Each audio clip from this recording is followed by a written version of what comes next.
boom, have the lighting effects. Let's get that camera straight for Purple Sunday. Let's go, y'all.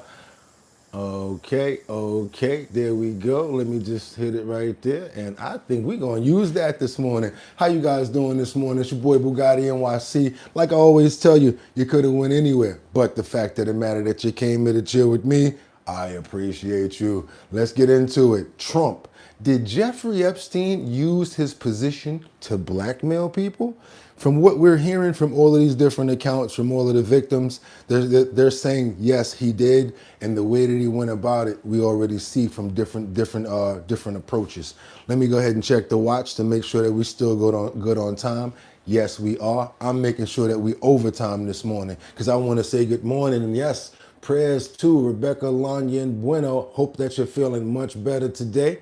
Mark, I'm definitely going to read and check out the emails to see if I see it in there because I definitely see your email. I want to pray for everybody in the chat right now. Southeast, that's right. Good day, everybody. We got Solo Thug in the building. Liberty and justice. Good morning. Hope everybody has a fantastic, safe, and sound morning and that we are all protected under his love. That's how we do it, you guys. Who else we got up in the building this morning? Solo Thug 8995, Rebecca Lanya and Bueno. I see you. You said you're feeling good. Ice Acabo official. Thank you so much for your support and chiming in and staying here. Good. What's that? Good hot man. Okay. Also, we gotta pray for Sam Champion, Liberty and Justice. Also, who we remember? Casey. Come on, we can't forget Casey. VIP Auction Group and Dot Focus. Sam Champion also. Let's keep on moving forward, you guys, because it's almost time. I know we still got a little bit more lag time. Heard the audio go out. Let me put that up. Yeah, we should be good on audio. Let me actually go ahead and magnetize this one over here. We've been getting much better audio since I've been putting it over there. You know, I'll let you guys see the behind the scenes. I don't mind. We got a mic there and we got a mic over there. We also have an amplifier on the phone to make sure that we got good time. But I'm ready to go. Ha ha. Tried to creep. They're ready to go. I said it's time to start the show.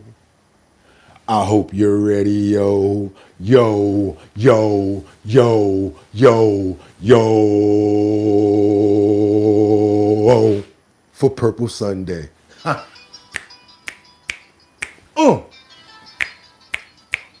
Okay.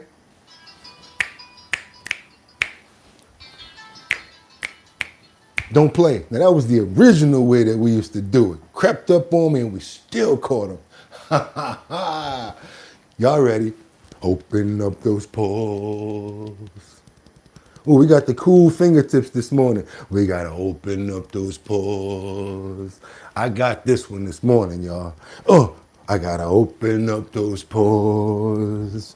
Y'all going to know it off the top. We got to open up those pores. That's right. Y'all ready?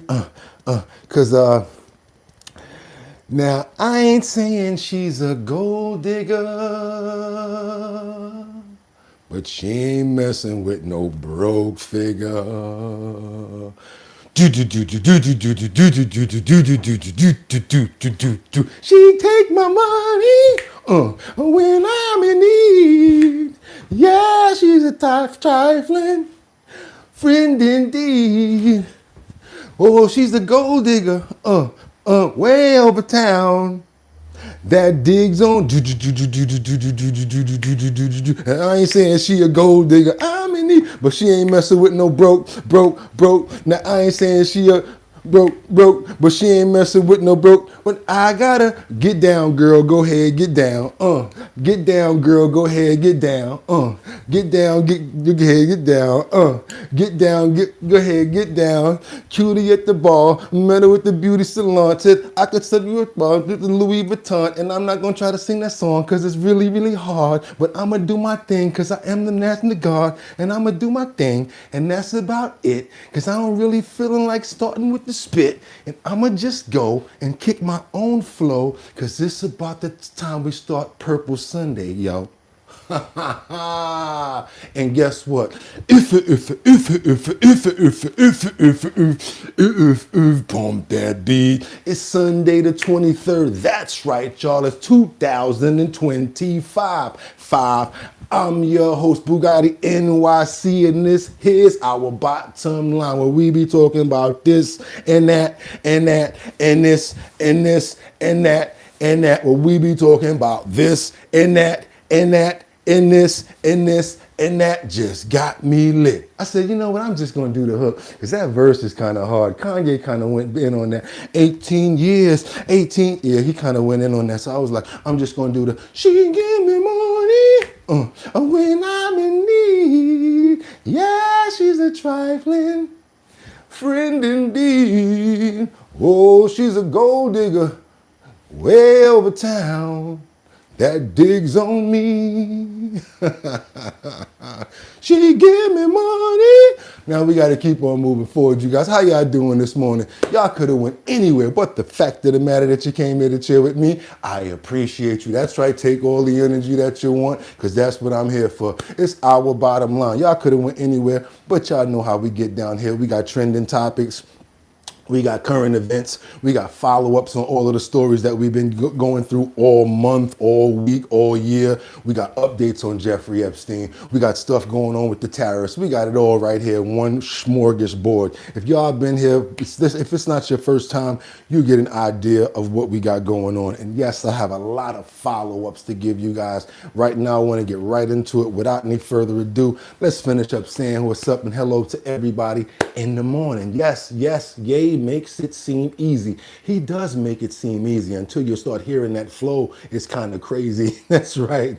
Good morning, Popeye, Rebecca, Lanya, and Bueno. Southeast, how you doing this morning? Happy Sunday. We talk about everything over here. Jamie Foxx verse. That's right. It's all good. Let's get those likes up. Mr. Bugatti and friends. Real news here. Good thing, Bugatti, sir. Good things. That's right, you guys. I hope you guys having a fantastic day. Hit that like button. He works 7 days a week, and you know we don't stop over here because the news doesn't stop, so I don't stop. And also, as long as the man upstairs keeps on turning on this light, I'm gonna wake up with you guys every morning.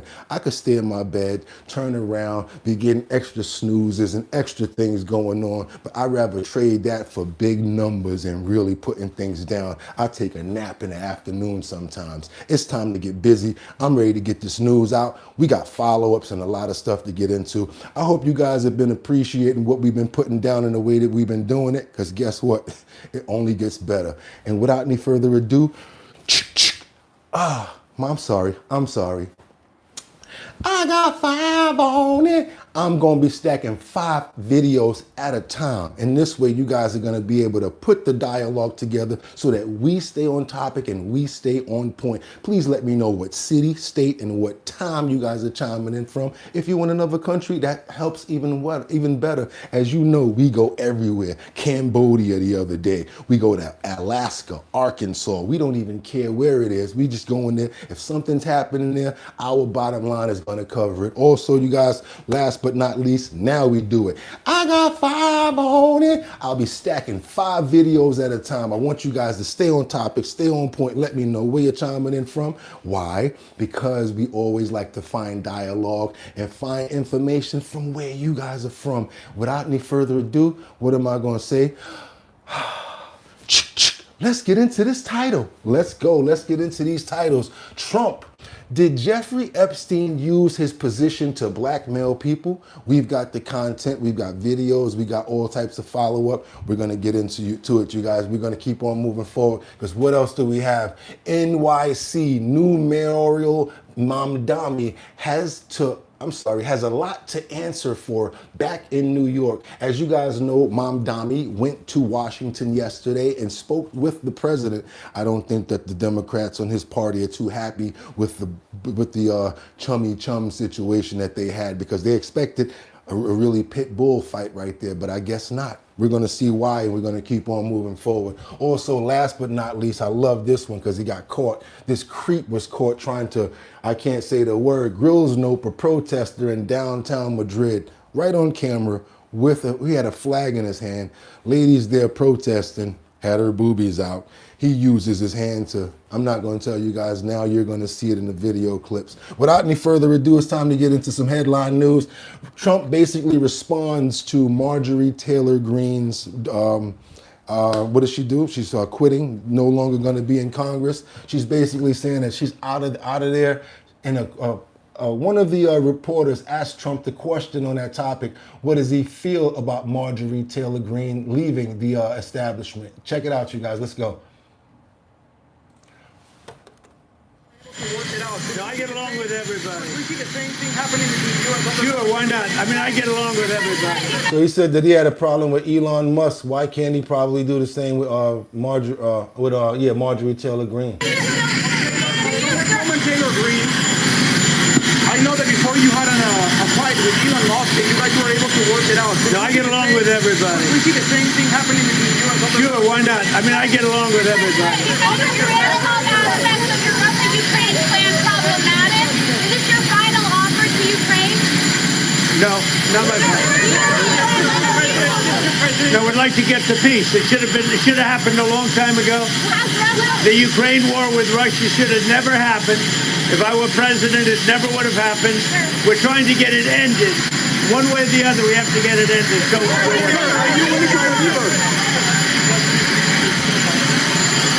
then he can continue. Then he can continue to fight his little heart out. This audio is just terrible. It's the only clip that we had of him yesterday, too. We had absolutely no more commentary from the president yesterday. Trust me, I looked. But we do have responses and the reason why Marjorie Taylor Greene decided to resign. And she's basically, like she said, she leaves the establishment. Republicans, I'm going to let her say it. Subcommittee. I have fought harder than almost any other elected Republican to elect Donald Trump and Republicans to power. I traveled the country for years. I spent millions of my own money. I missed precious time with my family that I can never get back. And I showed up in places like outside the New York courthouse in Collect Pond Park against a raging leftist mob as Trump faced Democrat lawfare. Meanwhile, most of the establishment Republicans who secretly hate him and who stabbed him in the back and never defended him against anything have all been welcomed in right after the election. And I will never forget the day I had to leave my mother's side as my father had brain surgery to remove cancerous tumors in order to fly to Washington, D.C. to defend President Trump and vote no against the Democrats' second impeachment in 2021. My poor father and my poor mother, it was way too much for all of us. Through it all, I never changed or went back on my campaign promises and only disagreed in a few areas, like my stance against H-1Bs replacing American jobs, AI state moratoriums, debt for life 50-year mortgage scams, standing strongly against all involvement in foreign wars, and demanding the release of the Epstein files. Other than that, my voting record has been solidly with my party and the president. Loyalty should be a two-way street, and we should be able to vote our conscience and represent our district's interests because our job title is literally representative. America first should mean America first and only Americans first, with no other foreign country ever being attached to America first in our halls of government.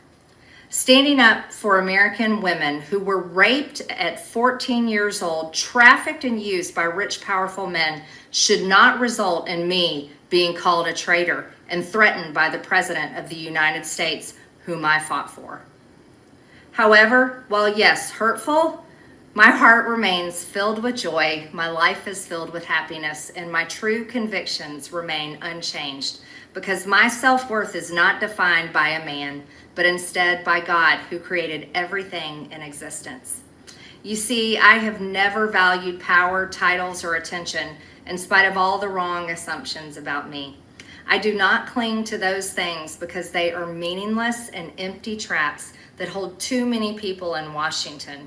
I believe in term limits and do not think Congress should be a lifelong career or an assisted living facility. I believe in that. My too. only goal and desire has ever been to hold the Republican Party accountable for the promises it makes to the American people. Now, And you know we went farther than we normally do. Representative Marjorie Taylor Greene, Representative of Georgia, announced that she is resigning from Congress in January. That means she's not going to run again. She's out of there. She's giving it up, you guys. Hanging it up. That's it. Let's keep on moving forward. Double tap that screen if y'all appreciate the content, because now Water says the boys are back. I want you guys to see what's going on here. We got some heat to show. Matter of fact, hold on. Here we go. Trump ramps up pressure. Yeah, Trump is ramping up pressure on Venezuela as another topic. Let's get to the Coast Guard over here. Let's see what's going on, you guys. World's largest and most advanced aircraft carrier, the USS Gerald Ford, is now moving in the waters of the Caribbean, intensifying the administration's maximum pressure campaign on drug cartels. The Maduro regime in Venezuela. Lucas Tomlinson is live in Trinidad, Tobago with the latest. Lucas. So they getting busy on the waters. Good morning, Brian. It's the largest buildup of U.S. forces in the Caribbean since the invasion of Grenada in '83 or the invasion of Panama in 1989. At the White House, Press Secretary Caroline Levitt says President Trump continues to review military options for Venezuela, both against the drug cartels and the Maduro regime. Now the president is very interested in taking additional measures against the drug cartels. He's been very clear about that. He's spoken about it, and this is a promise that he made to the American public. He has taken unprecedented action to do so. Good morning, everybody. Happy Purple Since early Sunday. September, when combat operations began here in the Caribbean, over 20 suspected drug boats have been destroyed, killing over 80 people. Now this is a named Operation Southern Spear. The vanguard, as you mentioned, Brian, the USS Gerald R. Ford. She arrived this week in the Caribbean with 4 squadrons of F-18 Super Hornets aboard. Those are strike aircraft, as most of our audience already knows. Ford's 3 destroyer escorts are armed with dozens of Tomahawk cruise missiles ready to strike deep inside Venezuela. Also at sea, Marines aboard the amphibious assault ship Iwo Jima have been doing fast rope training. And here in Trinidad, Marines from warships offshore have been practicing seizing airfields like this on the island, located just 7 miles from Venezuela. All I'm gonna say, Maduro, is you do not want it, because they don't even need all that. They over there. That's called overkill. If you know, that is called overkill. Tomahawks alone, like. That training ends today, and those Marines will return to their ships and be placed on alert, ready to go ashore in Venezuela if ordered, Brian. Oh man, I know. I mean, is this? I hope this is like just a pressure play where they just like, you know, trying to surround them so they can just be like, all right, keep that shit inside Venezuela. No more. Any more boats coming out? We ain't even waiting until they getting in the water. Boom! That's what they basically trying to say. Double tap that screen. Let's get those likes up, y'all. Y'all appreciate the content that we got going on over here. Now we have a real sensitive topic that I had to queue up because I wanted you guys to understand this part too. We got a lot going on with housing. And since there was a real huge invasion of people coming over here from various countries, that means that you and I, American citizens, it costs much, much more for us to obtain the American dream. That's the White House picket fence and that little dog running around, right? Because all of the places have been taken up, not taken up, but so much less. So many people means less for us, right? Let's get on over to Washington, where Trump administration is exposing a link between illegal immigrants and the housing crisis. Let's go, y'all. Double tap that screen, get those likes up. This is something that I'm real serious about right now, and I'm glad that I found out about it. So let's go. Where we at right here? I want to make sure I'm getting that right. Yeah, let's go. Let's get it right there. Development Secretary Scott Turner. Secretary Turner, you know, it was interesting. I was watching some of your interviews this week, and you actually linked illegal immigration to part of the reason we have a housing crisis. Well, good morning, Kaylee. It's always great to be with you. And yes, during the Biden administration, the immigration policies crippled our nation. Over 12 million illegal immigrants or illegal aliens came across our border, really stifling our housing affordability and supply issue in our country. And when you have this many illegal aliens coming over, taking homes that are supposed to be for the American people, affordability is automatically going to go up. Kaylee, here's an interesting stat for you. 59% of illegal alien families use one or more welfare programs in America, costing us about $42 billion a year. Wow. And so we have to get the immigration policy in order, which President Trump has done and others in our administration. But yes, illegal immigration has definitely stifled housing affordability and supply. One of the things that I think is really fantastic about the Trump administration is you're always coming up with new ideas, whether it be tariff dividends, the healthcare payments. And in your case, you're in housing. We've heard about this idea of a portable mortgage, perhaps a 50-year mortgage, and that we can debate the efficacy of all these ideas, but you're coming up with solutions. Tell us about some of those conversations. Do you all get in a room and just plan and think, how can we help the American people? Here's some new ideas.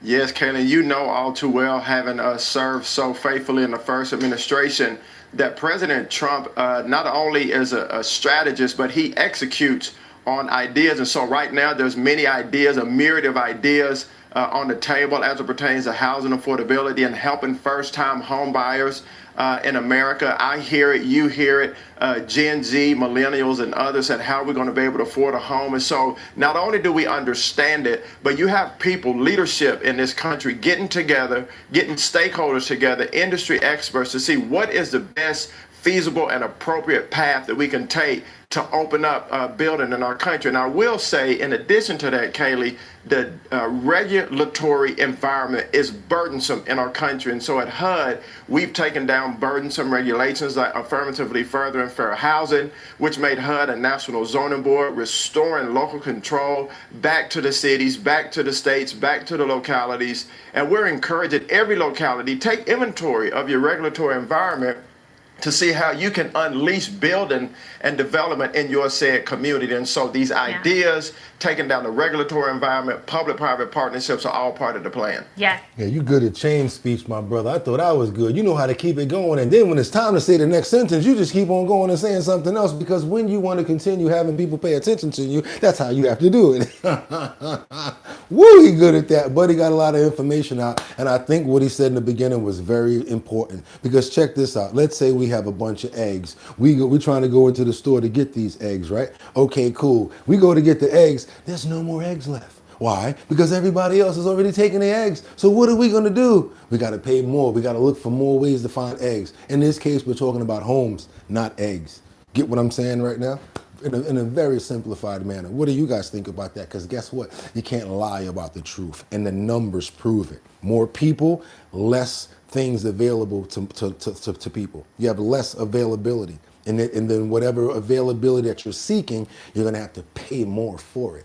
Yeah, like healthcare, all types of stuff. The rents are going to be going up. Hard to get affordability for a house if there's so many people right there that have the money to do it. That means the prices are going to go up, and it's going to be harder for us. Bottom line, you guys, real talk. Okay, what we got over here? 50-year mortgage is a stupid, just like the Trump. Okay, super giant stars are too huge and hot to be okay. What else? Loans backed by nothing versus hoops citizens. I don't know what you mean by that. Government cap the rental properties, verify 2 pieces of valid, state ID.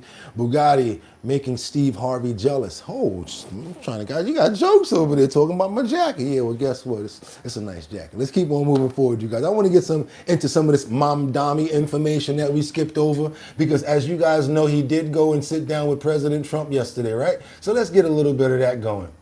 Favorite data nerd, CNN's chief data analyst, Harry Enton. It is a great Friday when we can see Harry. Let's do the numbers. Let's get some Harry, numbers. When I think of the New York region, I certainly think of you.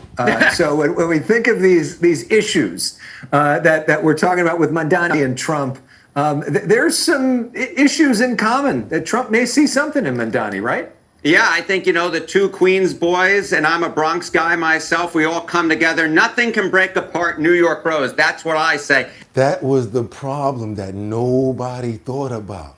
You know what I'm saying? Trump been in Washington, D.C. for a long time. Yeah, I get what you guys saying. Mamdani say all this stuff. But when you get somebody that come from your own state and they come to talk to you, at least your lingo is understandable and identifiable, right? So that was one thing that they didn't really factor in. And then they didn't factor in Mamdani seems like an opportunity. I'm not even gonna hold you. If there's an opportunity, he's gonna take it. And guess what? If he fights against Trump, they won't get that money for the federal funding. Keep on going. And nothing can break apart Queens bros. And they do have something together, right? You know, if we think about it, the top issue that they beat their opponent on back in 2024, Trump won on the economy, beat Kamala Harris on that issue by 63 points. Look at Mamdani, very similar. Living cost, the cost of living, that was his top issue this year, won it by 37 points. They both were able to win what will be Mamdani's first term in office come January and Trump winning his second term because they spoke to the economic concerns of voters. Yeah, but that's one thing. But now the Democrats are really angry at Mamdani. Now even Supercat, now man, you Mamdani. They're really, really mad at Mr. Mamdani. They're really mad at Mamdani right now. They said he got a lot to answer to. Once he's back in New York after he left, the DP and the city council. Oh yeah, they're saying that he had a lot to answer to. Check this out, you guys. What is your response to that? Because they said that they were going to fight. He's going to go against Trump. He's going to remember all of that talk. None of this happened. That's why the Democrats are like, hey, what the hell went on when you guys went over there? You guys look like you're all chummy and just hanging out in the office. You got Mamdani. He didn't even get a seat. He stood up the whole time. He didn't even get nowhere to sit down. Well, I don't know what you're referring to in terms of it could be covered by international law and local law. It's covered by a lot of laws, but it's covered by U.S. law. What I've shared with the president is our desire to not only follow the laws of our own city, laws that protect New Yorkers, but also a desire for consistency in our politics across the board.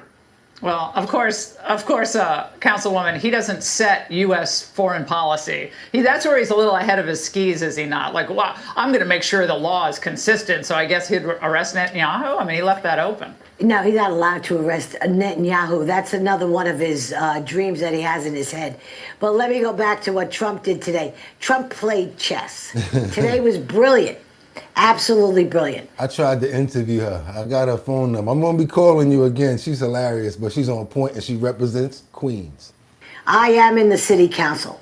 I work with DSA council members. And I will tell you this. This guy's got a lot of answering to do when he comes back to New York because he's got the DSA Linda Saussure types that are going to hold his hands over the fire for taking a meeting with Trump, let alone come out of it buddy-buddy. I think Trump was brilliant. I think Mamdani actually, we need the president, cannot move forward without, federal dollars. So he knows he's between a rock and a hard place. And this has always been the question about Zoran. How is he going to navigate this? How's he going to appease the DSA? Because that's who he is clearly. And they stand behind him 100%. He's going to have a hard time explaining this to them. Now, to the point of taking up with Trump, it was brilliant. It was necessary. It had to be done. I come from a district and I come from a city that they are terrified of what this young man is going to bring to the city of New York as far as his anti-Semitism and his socialistic ways. He's made no bones about it. I think what Trump is going to do, we didn't see this behind closed doors, but I think Trump laid it out really, really square because that's what Trump does. And she Italian. You can tell that she knows what she's talking about. Besides that turtleneck that she got on that y'all keep calling out, looking like she's hiding a neck brace. I don't know how you able to talk over there hiding that headboard, Gina. But I'm gonna let you keep on going. Victor, I want to get to Victor. Victor, Mamdani was pressed on something pretty basic during. Oh, she was done. I only wanted her to talk anyway. Victor, I appreciate you, but I want to make sure y'all got an idea what she had to say, because she's a Queens girl and she represents and understands what's going on. So they're saying that, Mamdani, you really got a lot to answer for when you come back to that New York door. Why you try to play so nice with that boy? We thought y'all was going to have some fisticuffs. Nah, man. I think your boy's an opportunist, and we went for that dough. Y'all the ones that said that turtleneck thing, not me. Or y'all talking about that Gina headboard thing, right? Remember Gina came out with that headboard, looking like Tina Turner, tried to put all that hair around her to do that meeting? We got to get on over to Washington, where Congress is very heated. This is a moment when the GOP representatives and lefty lawmakers condemn socialism. Maxine Waters demands that the words be taken down before she was being accused of being friends with who? Fidel Castro. Let's keep on moving forward, you guys. Man, it's about to get hot right now, boy. It's about to get hot in here. And we don't want you to take over your clothes. You might be having us running up out of here, Miss Waters. All right, let's go. Let's go. Come on, let's go. There is someone who has seen the horrors of socialism up close within the Democratic Party is in the House, and it's the Honorable Congresswoman Maxine Waters. And I would love for you to support this resolution specifically, because Madam Waters, for decades, you traveled to Cuba dozens of times to visit Fidel Castro personally, whom you consider your friend. Uh-oh. Congresswoman. This is Representative Maria Elvira Salazar from Florida. She's kind of reading Maxine Waters, the riot act right now. Waters was in Havana, and she saw the destruction of biblical proportions that Castro caused on that island, who at the time in 1960 had the highest per capita income in the Western Hemisphere. At that time, Madam Waters knew that thousands and thousands of Cubans were escaping on a raft, exposing their lives and their children to be eaten by the sharks. She knew that Afro-Cubans were being beaten on the streets of Havana, discriminated against by Fidel Castro, Mr. Speaker. And for that reason, I am bringing up all these facts, because Madam Waters knew that the Cuban jails were full of political prisoners, and the Cubans did not have the same privileges that we are having right now to speak freely. At that time, Madam Waters never Now here chimes in the crypt keeper herself. raised her voice to denounce the horrors of socialism, Mr. Speaker. For that reason, I am asking Madam Waters. For what purpose the lady from California seek recognition? I move to take her words down. Order. The House will be in order. The lady from California, for what purpose do you rise? I rise to take down her words.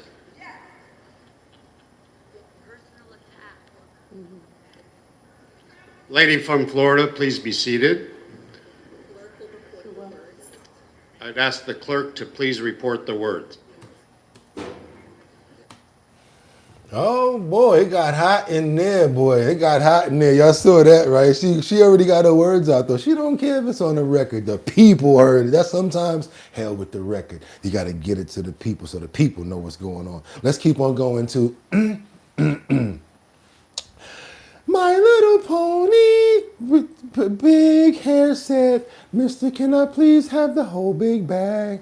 My Little Pony hair said, Mister, can I please have the whole big bag? That's right, you guys. Y'all know where we're going. We're going to get to the Miss Pony hairstyle of the week. I guess maybe by another 2 weeks, maybe the hair will start frizzing up and she'll change the style. But for right now, our friend and someone that you know and love, the pretty lady, and she's on top of her business. Don't say that she doesn't do what she wants to do and she doesn't represent her party. I'm talking about none other than Jasmine Crockett. She skewers Trump over new, reverse policies to the list.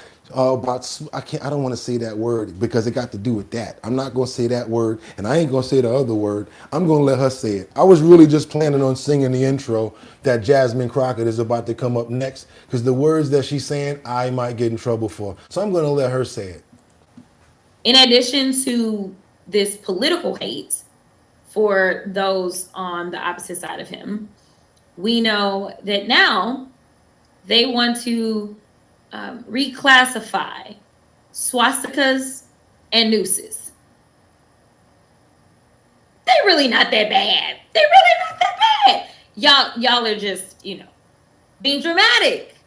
They're not that bad. I guess they're not that bad when you don't know history. I guess they're not that bad when you remove history. I guess they're not that bad when I guess you want to appease white supremacists in this country, which I have been saying over and over and over and over. Marshall and the only says, thing I the love MAGA Jasmine can say Crockett. is that I'm a racist or I'm race baiting, and they don't even know what it means to bait anything, because that's a little bit of anyway, whole other issue. But the point is, like, they get mad when you call a thing, and I will continue to call things, because I'm not crazy and I'm not blind, and I understand what it is when you tell people that there were good people on both sides, when you talk about Charlottesville, I understand when you say things like Proud Boys stand back and stand by. I understand that over 1,000 people were convicted when it came down to January 6th, and so many of them were neo-Nazis and Aryan Brotherhood and all of these various race-hating groups, these white supremacist groups, right? And next thing you know, they're going to be declared to be the soccer moms under this administration. That's what they going to do. They not even going, honestly, they're about to outlaw the idea of white supremacy and white hate. Like, they are about to be like, oh, that's not a thing. Forget the fact that you're talking about getting rid of like the classification for nooses in a time in which we have seen these random black bodies be strung up down south. Also, seemingly at a time in which you're back in office, because what you do is you embolden the hate. You embolden everybody to take off their hoods. That is what he has done. He is the one that is producing this violence. Listen, in this country, what makes this country what it is that you can have disagreements and you don't go to jail, or you don't get lynched, or you don't get persecuted. Like, that's what you were supposed to have in America. He doesn't want America. He is constantly kissing the ass of everybody that does everything that is anti-democratic. Baby, you need to go be a ruler somewhere else, because America was not built for this, okay? And it's, you know, clear that at least some of America is waking up. I sincerely hope and pray that the rest of America wakes up sooner rather than later. I can't say you don't have a point there. Now, okay, all right. Can't say she don't have a point. Can't say she don't. Now, fair is fair, you guys. Stop being all one-sided. Understand that fair is fair. Now, I might have made a couple of jokes in the beginning because it might be time for the, little hairdo change or whatever like that. But sisters keep their hair done for like maybe 3 weeks or whatever. Okay, cool. But as far as what she's saying, yeah, I don't agree if that's the case. Let's keep on moving forward, you guys. I know I actually agree with her, and it's not easy out here even being a brother. Let me tell you the truth. I can't even tell you guys how hard it is. It's not easy, and I don't want to say it like trying to use it as a crutch or something like that. But it's not easy. It's really not. People, always have their defenses up and they kind of shun you or look down on you, and you got to do extra. You got to fight extra hard to get over the hump. It's not easy. What's this right here? Price increases. Let's go right now. Affecting most of the United States. Families, groceries are up. Utilities, healthcare, housing, and more. All right, it's time to get into some money, you guys. What we got going on over here? We got some bills and stuff happening right now. Okay, wait a minute. No. I think we're ready to get into some Epstein. I think we're gonna do that. Let's do that instead. Sorry about that, you guys. Sometimes it happens because I edit as I go. Signed and seals. We got some lawmakers who are bracing for Epstein files release. Let's get into it, a precursor to what we got going down the line. As the holidays are approaching, a new Fox News poll shows that many are already feeling cash-strapped.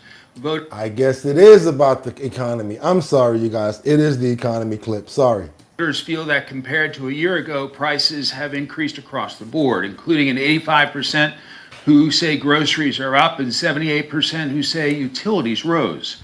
Florida Congressman Jimmy Patronis joins me now. Hello, Congressman. Hey, Mike. Thanks for having me. So more from the Fox poll. 76% say the national economic conditions are not so good. 62% blame President Trump. What can Congress do about the affordability issue, Congressman?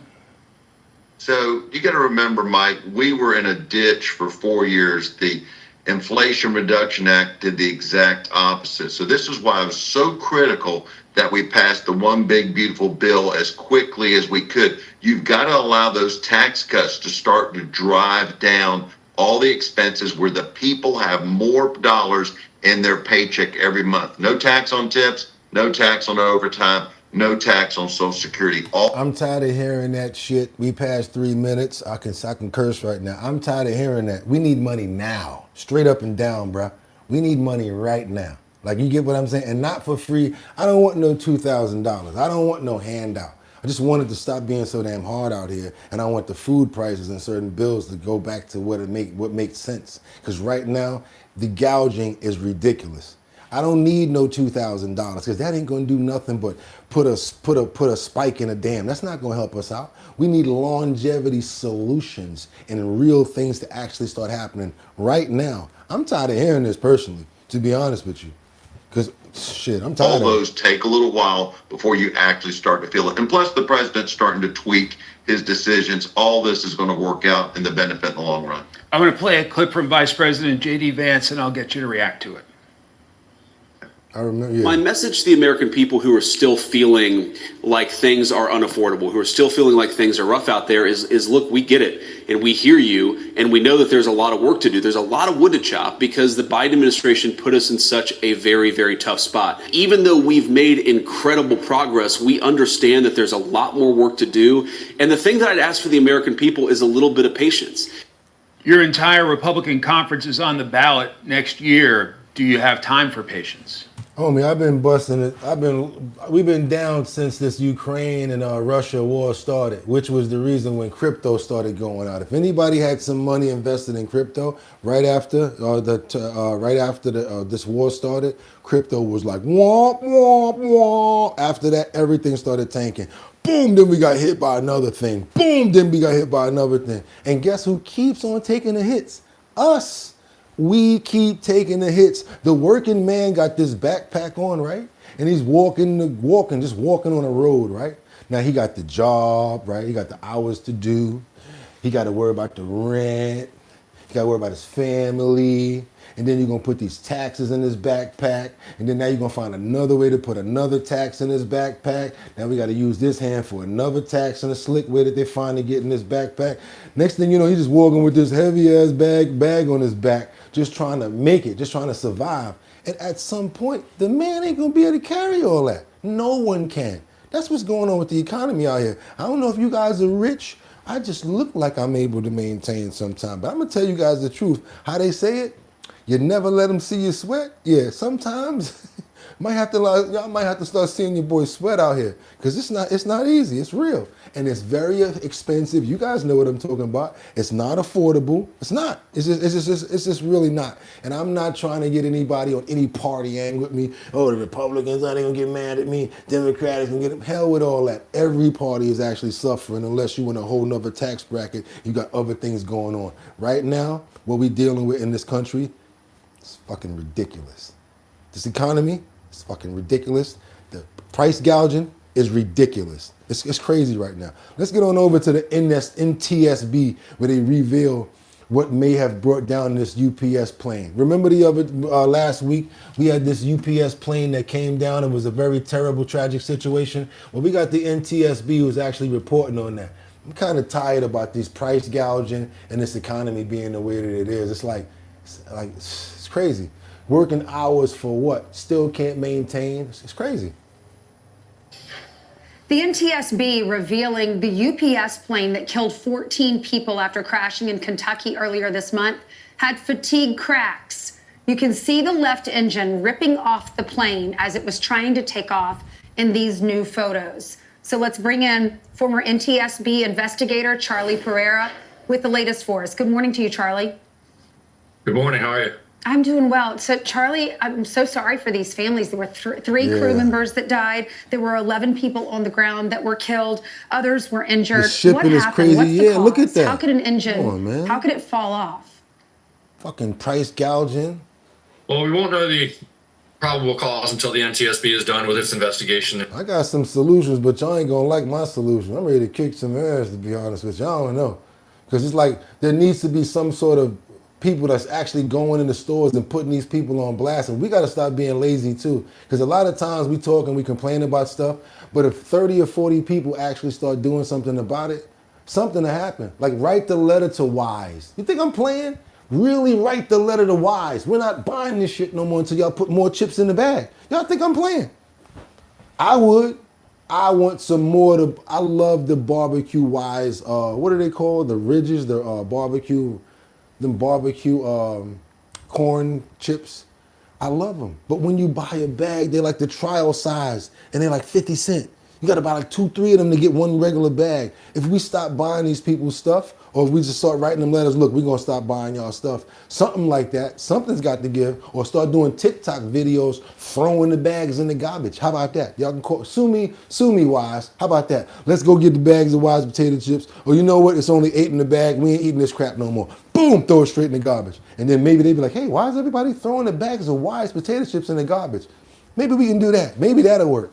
Because that's what happened when I used to work for Snoop Dogg Clothing, right? I'm going there. I used to work for Snoop Dogg Clothing. I was the marketing director over there, right? Snoop Dogg did a deal with Girls Gone Wild. I know you ain't gonna be mad at me saying this, Snoop, because we talked about it. Snoop Dogg had a great clothing company. It was called SDC, Snoop Dogg Clothing. I was the marketing director, right? So we doing our thing, got the clothes going everywhere. Next thing you know, older ladies started going into Macy's and slapping down their Macy's cards. And they were like, why you don't want your Macy's card no more? Macy's said, wait a minute, what's going on here? The lady says, oh, you have that Snoop Dogg Clothing in here and he's condoning that Girls Gone Wild stuff. We don't want to have nothing to do with that. And they started walking out. When Macy's started seeing those sales decline, they called the office. We don't want Snoop Dogg clothes no more. We lost Snoop Dogg clothes being inside of Macy's, and then it knocked the company down to a 3rd-tier company. Bottom line, you don't see Snoop Dogg with no clothes no more, right?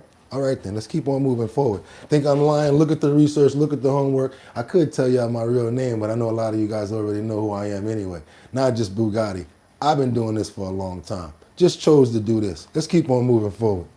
And report writing a year or two from now. But for now, from the pictures that they released yesterday, you can see pretty clearly that the left engine rotated upward and then left the airplane and went up into the air. So right now they're focusing on fatigue cracks on the mounts for that left engine that they found. And they've got their work cut out for them on the investigations. But basically it looks like that there was an inadequate maintenance inspection program on those left engine mounts to identify the fatigue cracks and replace that hardware before it led to a catastrophic event like this. Yeah, I mean, Charlie, you would think those cracks had to be pretty substantial, so big that they would have been caught in an inspection. When we get on a plane, is the plane inspected right before we get on, or is it just once a year? Well, they discussed the maintenance interval for those particular lug areas already, and there was one done a couple weeks prior to the accident, or excuse me, the crash. And then about 4 years prior, there was another one as well. But obviously they weren't sufficient in scope and detail to identify those fatigue cracks. So they're going to have to, well, they've already grounded the aircraft. The DC-10 and MD-11 fleet has already been grounded as a result of this. So now they're going to have to come up with a increased inspection frequency. So many people lost their lives due to this tragic event right here because that plane let out a lot of gasoline as it was going up and ignited a lot of places, as well as so many families got killed. I want to pray for everybody that lost their lives in this terrible, tragic event right here, and we pray for the souls of the people and everybody that's affected. Amen, you guys. Got to be smart about this, about life and doing stuff nowadays. I'm gonna be honest with you.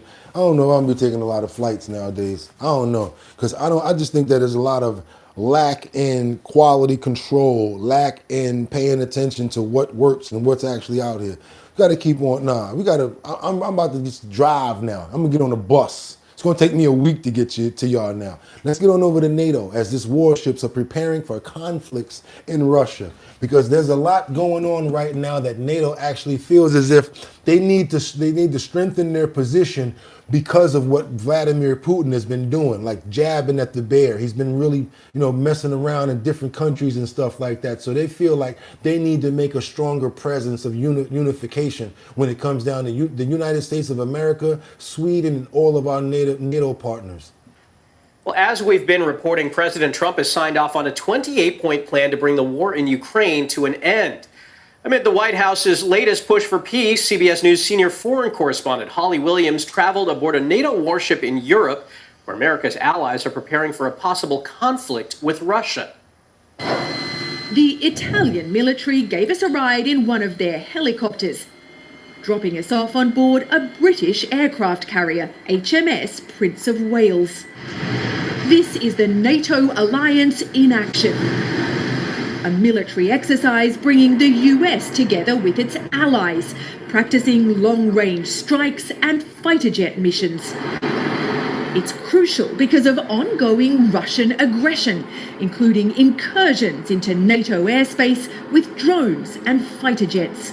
I see those activities as intended to stress the alliance. General Alexis Grinkovich is NATO's supreme allied commander in Europe and an American four-star general. He recently warned that NATO needs to be ready for the possibility of two conflicts with Russia and China by 2027. Is war with Russia and or China inevitable? Absolutely not. Absolutely not. Our main goal is to deter that conflict from ever happening. And is NATO ready? We're ready today. We'll be more ready tomorrow and even more ready the day after that. Now watch how bad it gets. I'm talking about, I have so much respect for our armed forces and our services. Watch how, I'm talking about how good they are.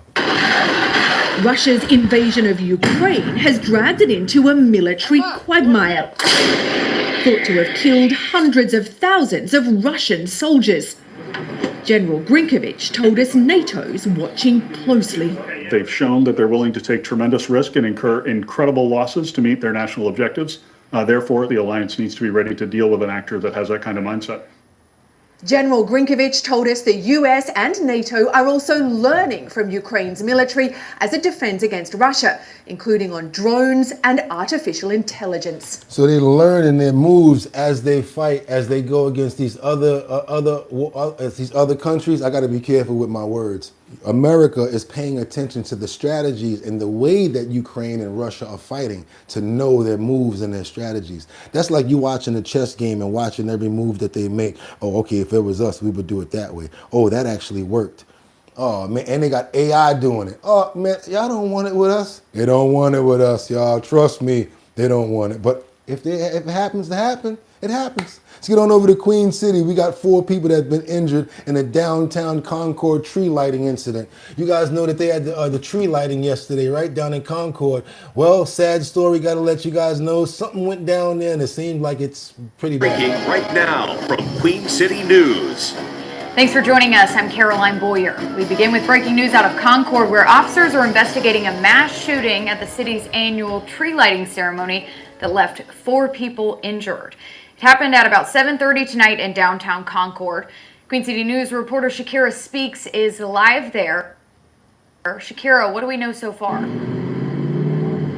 Yeah, Caroline, still a developing story, but what we know right now, 4 people were shot. 3 of those people are critically injured, and 1 is in stable condition. It happened during the city's annual tree lighting event that happened just before 7:30 today, just like you said. Take a look at this video that we were sent from a viewer showing Concord police driving towards the scene. The event was subsequently canceled once the shots rang out and people started saying shots fired. A lot of people were running back to their cars, as we were told. Police again say it happened around 7:30 Friday evening. We spoke to 2 people who were headed towards the tree stage when the shots were fired. All of a sudden, there were 3 pops. And in my mind, I'm like, well, fireworks don't start until later. And then I saw like just a sea of people running, and I'm like, no. This has never happened before. So it definitely was a big And surprise. And it's unfortunate. It's unfortunate because there were so many kids right there. Like, we were standing right there. We heard the pops, and there was a kid laying in the street, bloody. Oh my God! It's not. I'm not worried about myself. I'm just worried about the kids. I had to see that. Terrible, you guys. That's terrible. They hurt out there. It's Queen City. I had to report it, but they're gonna pray for the people out there. Hopefully that person that got struck has a full recovery. Terrible, tragic situation right there. Y'all gotta get better now. Come on now. Y'all know better. Chill out. At a tree lighting? What type of drama could start at a tree lighting? Come on, y'all. Let's get on over to Florida, where an elderly lady, we need some help on this one. If you guys in Florida and y'all know anything about this lady we about to show you in this video clip, we need the information on her.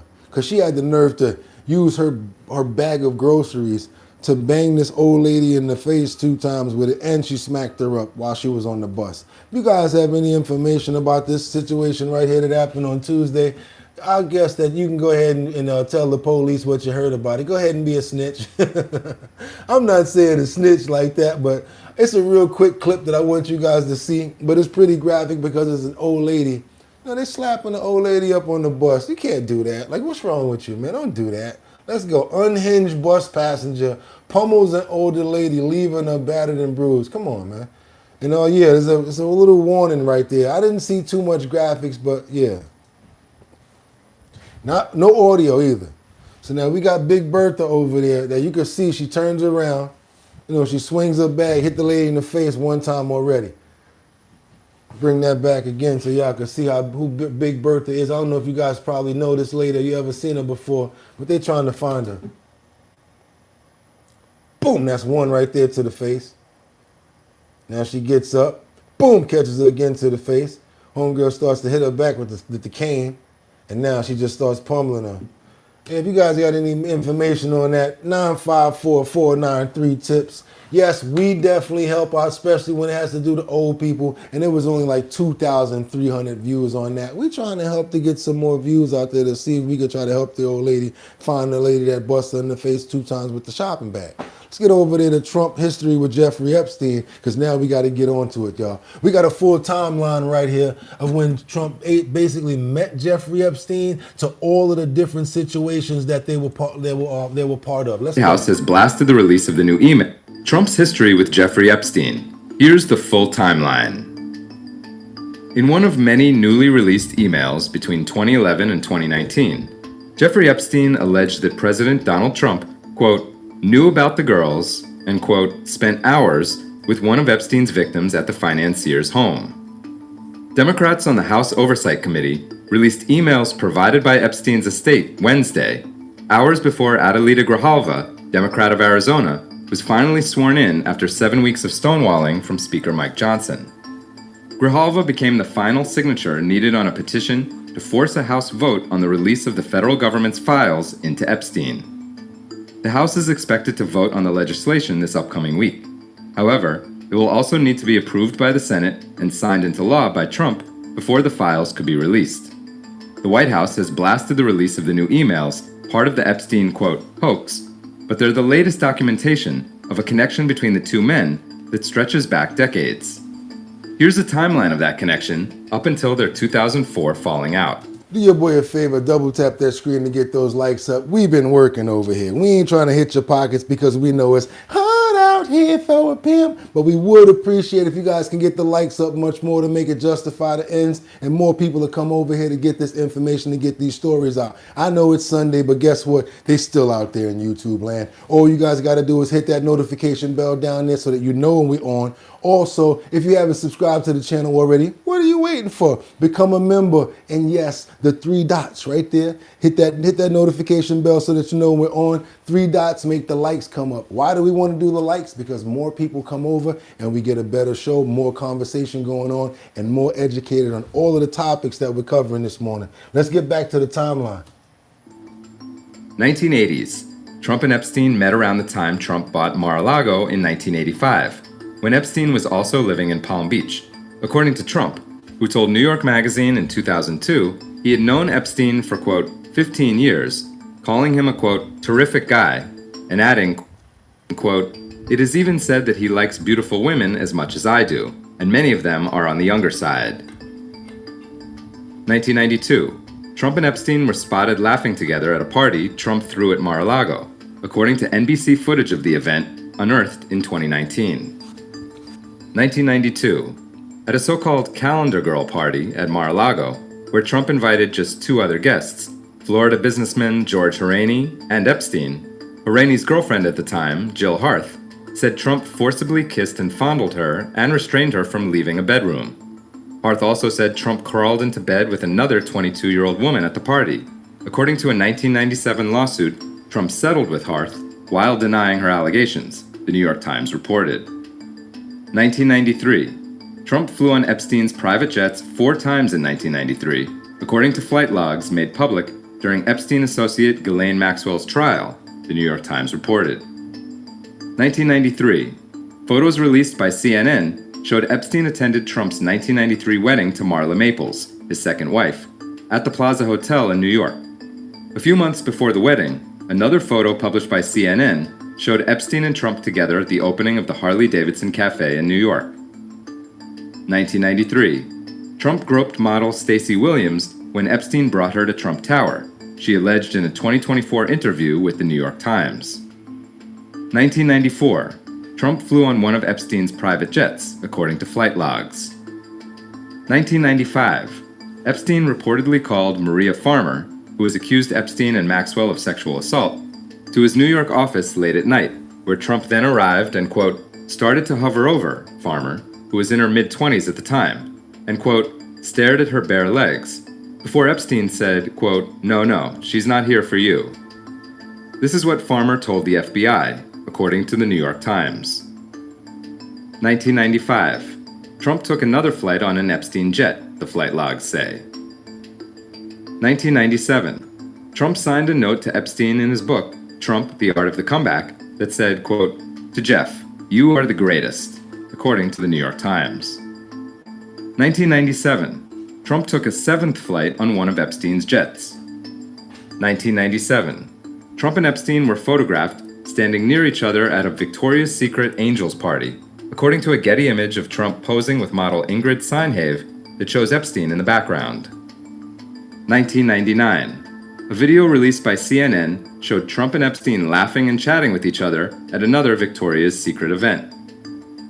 2000. Epstein victim Virginia Giuffre was working at Trump's Mar-a-Lago resort when she was recruited by Maxwell to work as Epstein's personal masseuse and was groomed by Epstein and Maxwell to provide sexual services for Epstein and his wealthy circle. And then after a couple of months of her working there, Epstein called her into his office and said, why don't you stop working at Mar-a-Lago and be here full time?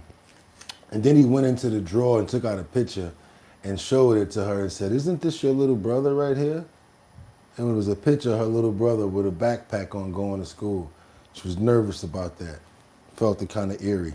Keep on moving forward, you guys. So back to the title. Was Jeffrey Epstein using his power and position to intimidate people? Sure he was. And the reason why he wanted to be around people was to get more power and more intimidation. According to a deposition Giuffre gave that was made public in 2019. 2003. Trump allegedly gave Epstein a birthday card that said, quote, may every day be another wonderful secret, according to a July 2025 Wall Street Journal report. The president denied the report and sued the paper over it. The New York Times later reported Trump was on the list of contributors for the book of birthday cards. We have that. Somebody said, who is Bubba? I'm glad you asked. Keep watching. Double tap the screen to get the likes out, because maybe more people want to know who Bubba is. It's coming up. That the letter allegedly appeared in. For full coverage and to see the full timeline, including after they had their falling out, check out Sarah Dorn's piece on Forbes.com. Yeah, your boy be sharing information. I like to get as much out. That was about 5 minutes right there, but sometimes we do it because it's very important to do that. All right, we're going to keep on moving forward. Oh, did y'all know that, ooh la la la, it's the natural law that the refugees bring. Ooh la la la. Your boy Wyclef got to do his thing. 14 years is what he's about to get. They don't even have this up on the news anywhere. No one's been reporting it. Only places you see is 2 years ago, 2 years ago, 2 years ago. So all I was able to find was the reason why Refugees member Pras Michelle has been convicted in a federal corruption case, right? This is 2 years ago. But as of 2 days ago, he's been sentenced to 14 years. Why? Now we're going to go to why, because now we're going to break it down. Okay, some news just breaking to us in the last couple of minutes. A former member of the Fugees has been convicted of 10 finance-related federal charges, including money laundering and campaign finance violations. You probably remember the Fugees, 90s, Pras Michelle. He was part of it with Lauryn Hill and Wyclef Jean.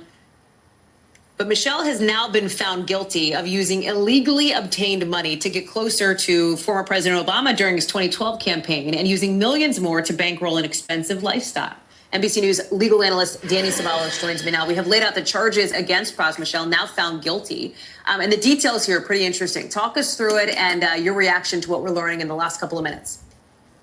Yeah, this may be colored by the fact that I am a defense attorney, and I actually recently defended money laundering charges in federal court. And money laundering charges are very broadly written as a statute and can be, in my opinion, relatively easy for the government to prove. But in addition, you have FARA violations. That involves an agent of a foreign. Yeah, exactly. It's a law that prohibits, or I should say requires at least registration if you're working on behalf of a foreign national. It's the kind of thing that became widely learned or known during the Paul Manafort era several years ago. But I would argue before that, there were not a lot of regular citizens that knew about FARA, and there weren't a whole lot of FARA violation prosecutions. You have to let the country know, the government that you're in, United States of America, it's called the FARA law. You have to let them know that you're working for a foreign entity. Because if not, you might be considered, a spizzi In this country going back a couple decades. So it's not something that's generally known. That's why I think it's a possibility this defendant probably really didn't know that the mere distinction that he was doing the bidding of a foreign national as opposed to somebody else made such a difference. Just to give you an example, one of the allegations was that one of his co-defendants, a foreign national, gave this defendant $20 million to get a photograph with President Obama. Now, if it didn't involve a foreign national and it didn't involve President Obama, if somebody gave me $20 million to get a photograph with Hallie Jackson, I would take that money. It would be lawful, and I wouldn't tell Hallie Jackson how much I was getting paid. And I would definitely try to get that picture done, and it wouldn't be a violation. The existence of that political angle and the foreign national is what makes some of these things criminal. A lot of citizens don't know it. So that was the reason why he was convicted. And he was found 14 years. Ooh, that's a lot of jail time right now. Ooh la la la. I hope you don't drop the soap when you go do your time. Ooh la la la. Now, does it really pay to do stupid ass crimes? I'm gonna be honest with you, it don't. That's why I'm gonna do it. I'm gonna do it the hard way as long as I gotta do it. I'm not doing it, you guys. Wait a minute, he went to jail for being black. Okay, know your job description. You mean the boule, Epstein in the news, long time. It's a good thing, and Trump planned it out. It hurts Hillary and Bill Clinton and Obama. 15 more likes to get to 200. Let's see that for that Purple Sunday, you guys. Come on, let's get those likes up to 300. Hell with 200. I want to see 300 likes. I don't care about how many people over there. I want more likes. Let me stop. I feel it's necessary for me to prepare you guys for this next situation that's going on right now. And the public will be disappointed.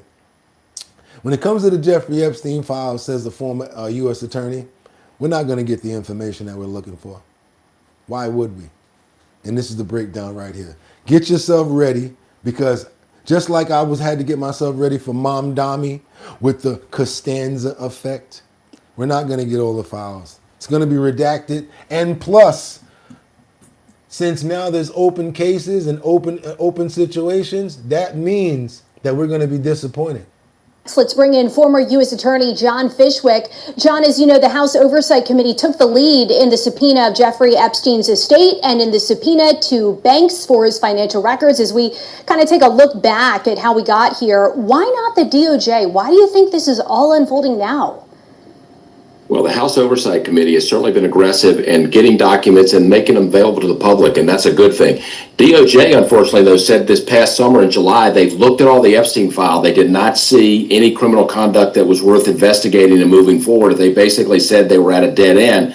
But the House Oversight Committee has aggressively kind of pursued this. I hope they will continue to pursue it and release it. But DOJ has been quiet, but basically said this summer, there's no criminal case, no criminal lead that we're going to pursue. Well, even though the president has signed a bill to release the Epstein files, it is still up to the DOJ which information is public or redacted, correct? Correct, Dee Dee. So I think the public may be a little disappointed. There's not going to be a huge unveiling of all the Epstein file. DOJ has the power, typically, and also under this law to say, look, we've got an ongoing investigation. President Trump and Pam Bondi has asked us to investigate Democrats. And so that could be a hold on some of these documents. Also, anything that's very sensitive as relates to victims or obviously pornographic sort of information, that'll be not be produced to the public. But I do think the ongoing investigations will be something that will put a hold on these document release I think that's unfortunate. I think the public's ready to see all this information. And as you just mentioned, you'll remember last week Trump ordered that investigation into the Democrats you just mentioned, allegedly connected to Epstein. Do you believe, it doesn't sound like you do, but do you believe the 30-day deadline to release the files will be met? And if it is, will Americans ever get the complete files?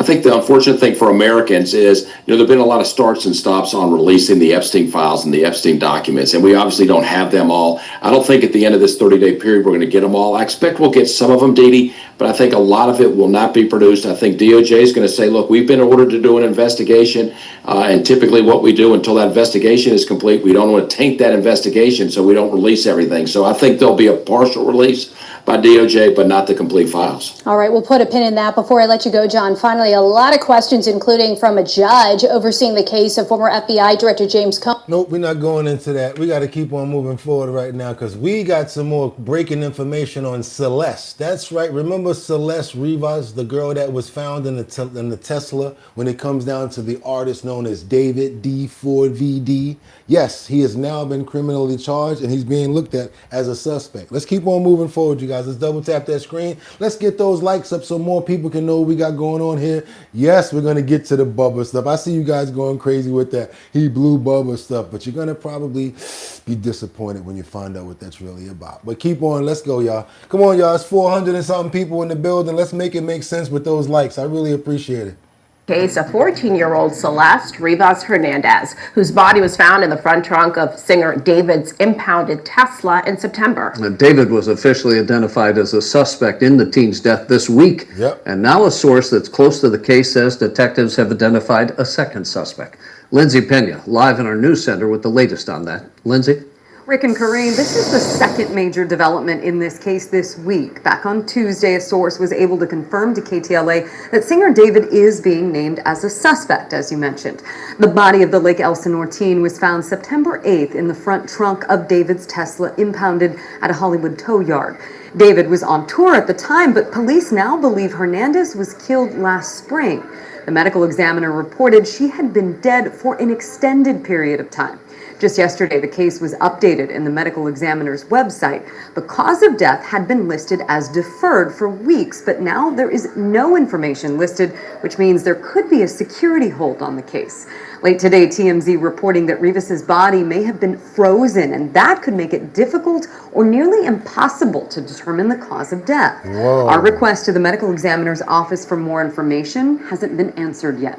Now there are reports of a second suspect being named. That information coming from attorney Mark Garagos, who is not connected to the case, but says he's talked to people close to the investigation, and they've told him this person could be involved before, during, and after her death. I think what law enforcement is focusing on right now is they're trying to determine locations, and they have reverse engineered. They obviously know when they found the car. They obviously know when they discovered the remains. They now are reverse engineering the movements of all those who were involved, and they've done it in a very sophisticated way. Garagos and They used the computer from the Tesla. Harvey Levin of TMZ both confirming independently that investigators are looking closely at a trip that David took to a remote area of Santa Barbara County in the middle of the night last spring. At this point, one former LAPD detective we've spoken with says David is likely under surveillance, and all of these developments could mean an arrest is coming soon. Attorney Allison Treasel saying investigators are likely taking their time and being extra careful since this case is so high profile. This is a high-profile case with a lot of eyes on the LAPD, and they don't want to get it wrong. Right. They should not have to be in any type of a rush because there's no statute of limitations on a murder case if this is in fact a murder. And the coroner has yet to release the manner of death or the toxicology reports.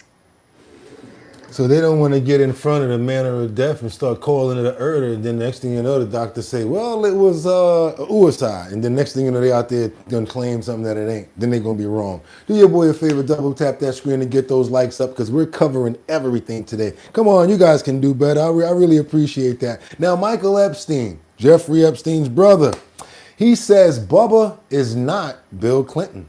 He says he's not, you guys. He says everybody talking about blowing Bubba and all of that stuff right there. You guys, y'all didn't think I was going to have that for you. I just like the fact that you guys already knew it was coming up. Let's go. Let's go to Truth or Fake. Donald Trump inevitably is part of our next feature. Emerald Maxwell joined us over by the Big Book. Good evening to you, Emerald. Great to see you as always.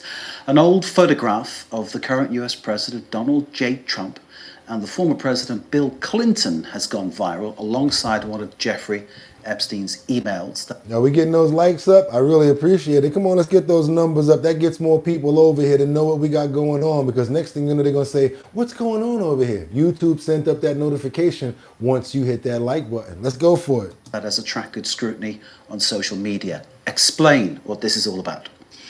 Well, Mark, we can see the photo being shared on Reddit and TikTok, amongst others. Here it is on TikTok, and it claims to show Donald Trump groping then President Bill Clinton. It's gone viral after the US House Oversight Committee released a trove of Jeffrey Epstein's emails last week, including emails pertaining to Trump. And this photo is being shared alongside those rumors. So let's look at one claim at a time. The photo is, in fact, a real photo of the two. So it's a real photo. And you can see it here on Reuters and also on Wikimedia. And we know from the Wikimedia that it was taken in 2000 at the US Open by photographer William Vasta.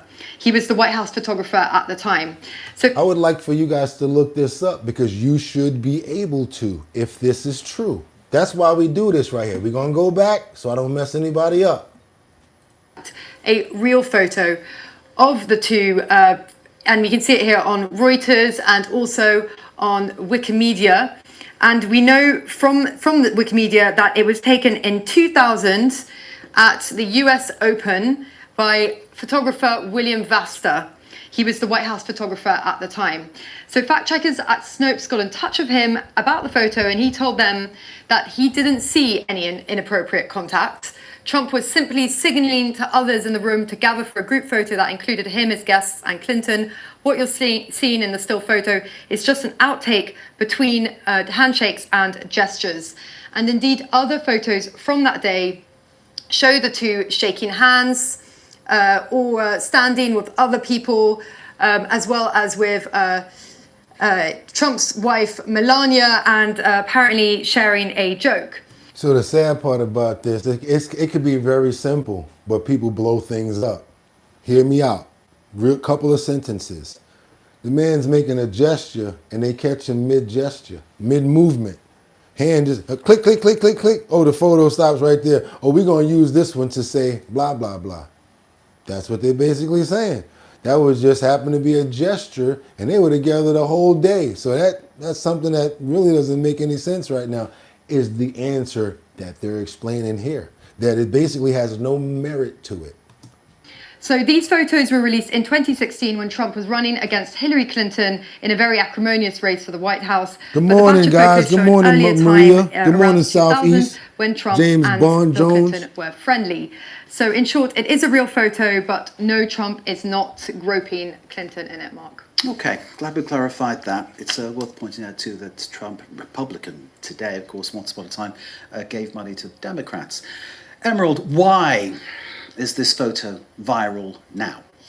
Well, it's because the internet has also jumped on an email between Jeffrey Epstein and his brother Mark from 2018. And we can see here that this photo is being shared in light of that email, as we see in this Reddit post. The email in question is authentic. We can see here it's got a House Oversight label, and it was part of those that was released along with thousands of Epstein's other emails in a Google Drive folder last week by the House Oversight Committee. I like the way she's breaking this down. The United States House of Representatives Investigative Committee. So in the email exchange, we're just going to have a look at it between Mark and Jeffrey Epstein. Mark tells Jeffrey to ask Bannon, and I quote, if Putin has the photos of Trump blowing Bubba. The Bannon... Is that what y'all talking about? Blowing Bubba? This right here? Referred to appears to be former White House strategist Steve Bannon, who was fired from his post about 8 months before the email exchange in question. Meanwhile, social media users are speculating that Bubba is Bill Clinton, because it's an old nickname for him, as we can see in these news articles from the time, these Washington Post and Time articles from the 1990s. But according to The Advocate magazine, Mark Epstein issued a statement addressing the rumors. And he said that the emails were simply part of a humorous private exchange between two brothers and were never meant for public release or to be interpreted as serious remarks. For the avoidance of doubt, the reference to Bubba in this correspondence is not in any way a reference to former President Bill Clinton. Trump has not commented on the email in question, but he has slammed the Democrats for using the emails as a hoax and a distraction. Somebody said her name is Emerald. I might be in love. And she's wearing a green emerald jacket, y'all. Look. But rumors are persistent, of course, and all the online speculation about the ties between Trump and Clinton and Epstein are doing the president no good. We will see, of course, as the House of Representatives has now approved the publication of the unclassified documents detailing the investigation into Epstein. We'll see what happens. We're going to see you guys, because we done had two situations today. Second, let's go second. Second, we just found out right now that there may be no merit to blowing Bubba. You guys heard about that already, right? So, and then also the DOJ, we may not get all of the files because of the black lines, the redactions and all of that crap. Plus, they have an open investigation that's still going on. Let's get on to this anchor who was caught on a hot mic claiming that ABC spiked Epstein's bombshell case. Check this out right here, you guys. We got more. We're going to keep on going forward, you guys. I told you, we in it to win it. We're not playing. Let's go. Epstein killed himself in prison, or whether he was offed by somebody who wanted him dead. A lot of people may fall into that category, given the number of high-profile people who partied with and may have partaken in his obsession with underage girls who say that they were sex slaves in his bizarre world. Because what Epstein would do is he would play on your nasty. Like he's like the way that the devil was. He's like, oh, I see the negative things that you guys like to do.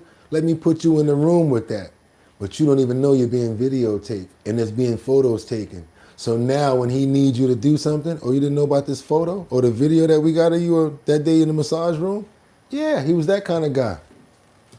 Then this video surfaces from Project Veritas in which ABC anchor Amy Robach says that ABC, quote, quashed her exclusive with Epstein accuser Virginia Giuffre, who said that she was forced to have sex with Prince Andrew when she was 17. Fox News is not able to independently verify this following video. I've had the story for 3 years. I've had this interview with Virginia Roberts. We would not put it on the air. First of all, I was told, who's Jeffrey Epstein? No one knows who that is. This is a stupid story. Then the palace found out that we had her whole allegations about Prince Andrew and threatened us a million different ways. We were so afraid we wouldn't be able to interview Kate and Will that also quashed the story. She told me everything. She had pictures. She had everything. She's talking about Virginia Giuffre. She said she had pictures, everything. Let's go. Unbelievable what we had. Clinton, we had everything. Do I think he was killed? 100%. Yes, I do. Because he made his whole living blackmailing people. This is an ABC News anchor. Let me go back so I can get that and read that out right there. ABC, Amy Robach, an ABC News anchor. So do I think he was pop? No, 100%. Yes, I do believe, because you do, or do you want it? He made his own living. Yeah, he made his whole life. Oh, that was just text of what she said. All right. Because he made his whole living blackmailing people. There were a lot of men in those planes, a lot of men who visited that island, a lot of powerful men who came into that apartment. And that he was videotaping and what they was doing with those underage people. Yeah. ABC and Robach released statements today, essentially saying that the story wasn't ready for air. She said that, and they said that as well, not fully vetted. ABC has still not run, all these years later, and he's dead now, the original Robach-Giuffre interview. Let's bring in Jesse Waters, host of Waters World and co-host of The Five. Jesse, what do you think about all this? It's a sickening and wicked scandal, and ABC News has to hire an independent investigator to get to the bottom of this, and they have to answer one big question. How many children were raped in the last 3 years since they spiked this story. Because, as Amy says, she had witnesses, she had victims, she had photographic evidence with a Bill Clinton connection and a British royal family connection. And ABC News said that that did not meet their editorial standards. What are those standards? I want them to come clean, because they went after Brett Kavanaugh with 40-year-old hearsay, with no corroborating witnesses, no evidence, and a lot of that was furnished by Michael Avenatti, a scoundrel, a bankrupt tax cheat who brought forth gang rape allegations with no evidence. So what were those standards that allowed that to get on air? I'd like to know. And it looks like the play was, we don't get access to royal family interviews on GMA. Yeah. Please. And you're not going to go protect children who are allegedly being sexually assaulted by God knows who and God knows where. And this is the Disney company? The Disney company. It's sick. Yeah, That's why it all starts to play back into that big conspiracy with the pizza. I don't want to say it. Pizza. You know what I'm talking about, right? I mean, and the suggestion that nobody knew who Jeffrey Epstein was, I mean, I don't know who these people are, Right. but Jeffrey Epstein was, linked to many powerful people for years. I mean, he wouldn't be a household name necessarily, but that the executives at ABC in New York City had no idea who he was, I find very difficult to believe. I mean, it also smacks of a lot of similarities of what we saw with the Weinstein story. And I think that these institutions, these corporations need to ask themselves, who are we and what are we when this story comes to us and we don't air it? I mean, Virginia Roberts, that story on what she had alone, the pictures she had of her and her story. How many stories do you see on ABC and NBC and everywhere where it's just, this is her story. This is what she says. You can back it up. You can investigate the other side of the story and say that we can't corroborate. Yeah, y'all, it's a lot. Oh boy, oh yeah. ABC, they got a lot of answers. They lot to answer for with that, boy. Woo, that was a banger right there, right? Double tap that screen and get those likes up if y'all appreciate the content. I know you want more. We're gonna keep on looking and we're gonna keep on hunting. Appreciate you guys. Come on, get those likes up. Also, if you have not subscribed to the channel, what are you waiting for? We're right there, almost at the 60,000 subscriber mark. Come on and become a member. It's free. I'm sorry, well, to subscribe is free, and the membership is a little about $2 and $1.99, but that ain't bad. Come on, you guys. Y'all want to be a part of the show, do that. Double tap that screen. Like I said, we don't hit your pockets too much. We just try to get the information out to as many people as possible. Chicago, let's get it. We got these thieves that broke into a bar to steal an ATM machine. Y'all ready for this? The owner said that there was $50,000 in the ATM machine.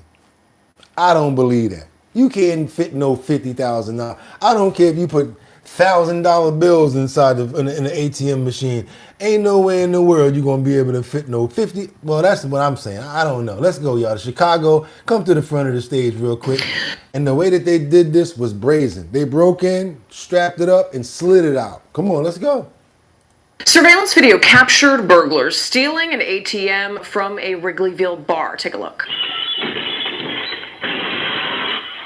Now, nobody heard that noise, This is new video of an ATM thieves targeting a bar in Lakeview early this morning.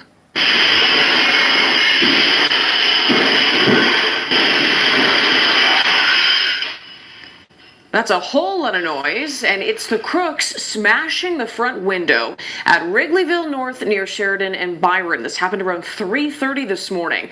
Once inside, you see in the video, they ran straight for the ATM, knocked it over, and ultimately dragged it out of the bar. A witness spotted 3 men in a silver sedan taking off after that burglary. So far, there have been no arrests. The owner of Wrigleyville North at Byron and Sheridan shared this surveillance video with us. Now you can see the crews smashing the windows and pulling out the cash machine. Police are investigating. Yeah, I guess they ain't no good in Chicago. They worse in Chicago than they are in New York. You mean to tell me they had all that time, no police, no patrol, nobody riding around, all that noise that they made? Lord have mercy. That's the damn shame right there, y'all. That's crazy. Wait a minute. Others hold 25 grand, some 50. One's banks 100 grand. For real? Who got those olives on that pizza? I'm good. 8 more likes. Damn, they did that smooth. Free money if you can open it. Old security system. Yeah, okay. Let's keep on moving forward, you guys, because FBI has an issue, and FBI is issuing a warning about text messages. Here's what you should do, and you should know. And I know y'all iPhone people are gonna start going at the Android users, because this is the thing. I'm gonna ask you guys right now, what's better, Android or iPhone? Let's get into it. Let's go, you guys. The reason I'm asking you guys this question is because it actually pertains to SMS messaging from one account to the other. Let's go. You need to know this. In November, U.S. intelligence agencies announced hackers affiliated with the Chinese government were able to steal call records and the private text messages of American citizens as part of a cyber espionage campaign. That prompted the FBI to issue a warning about how you text every day.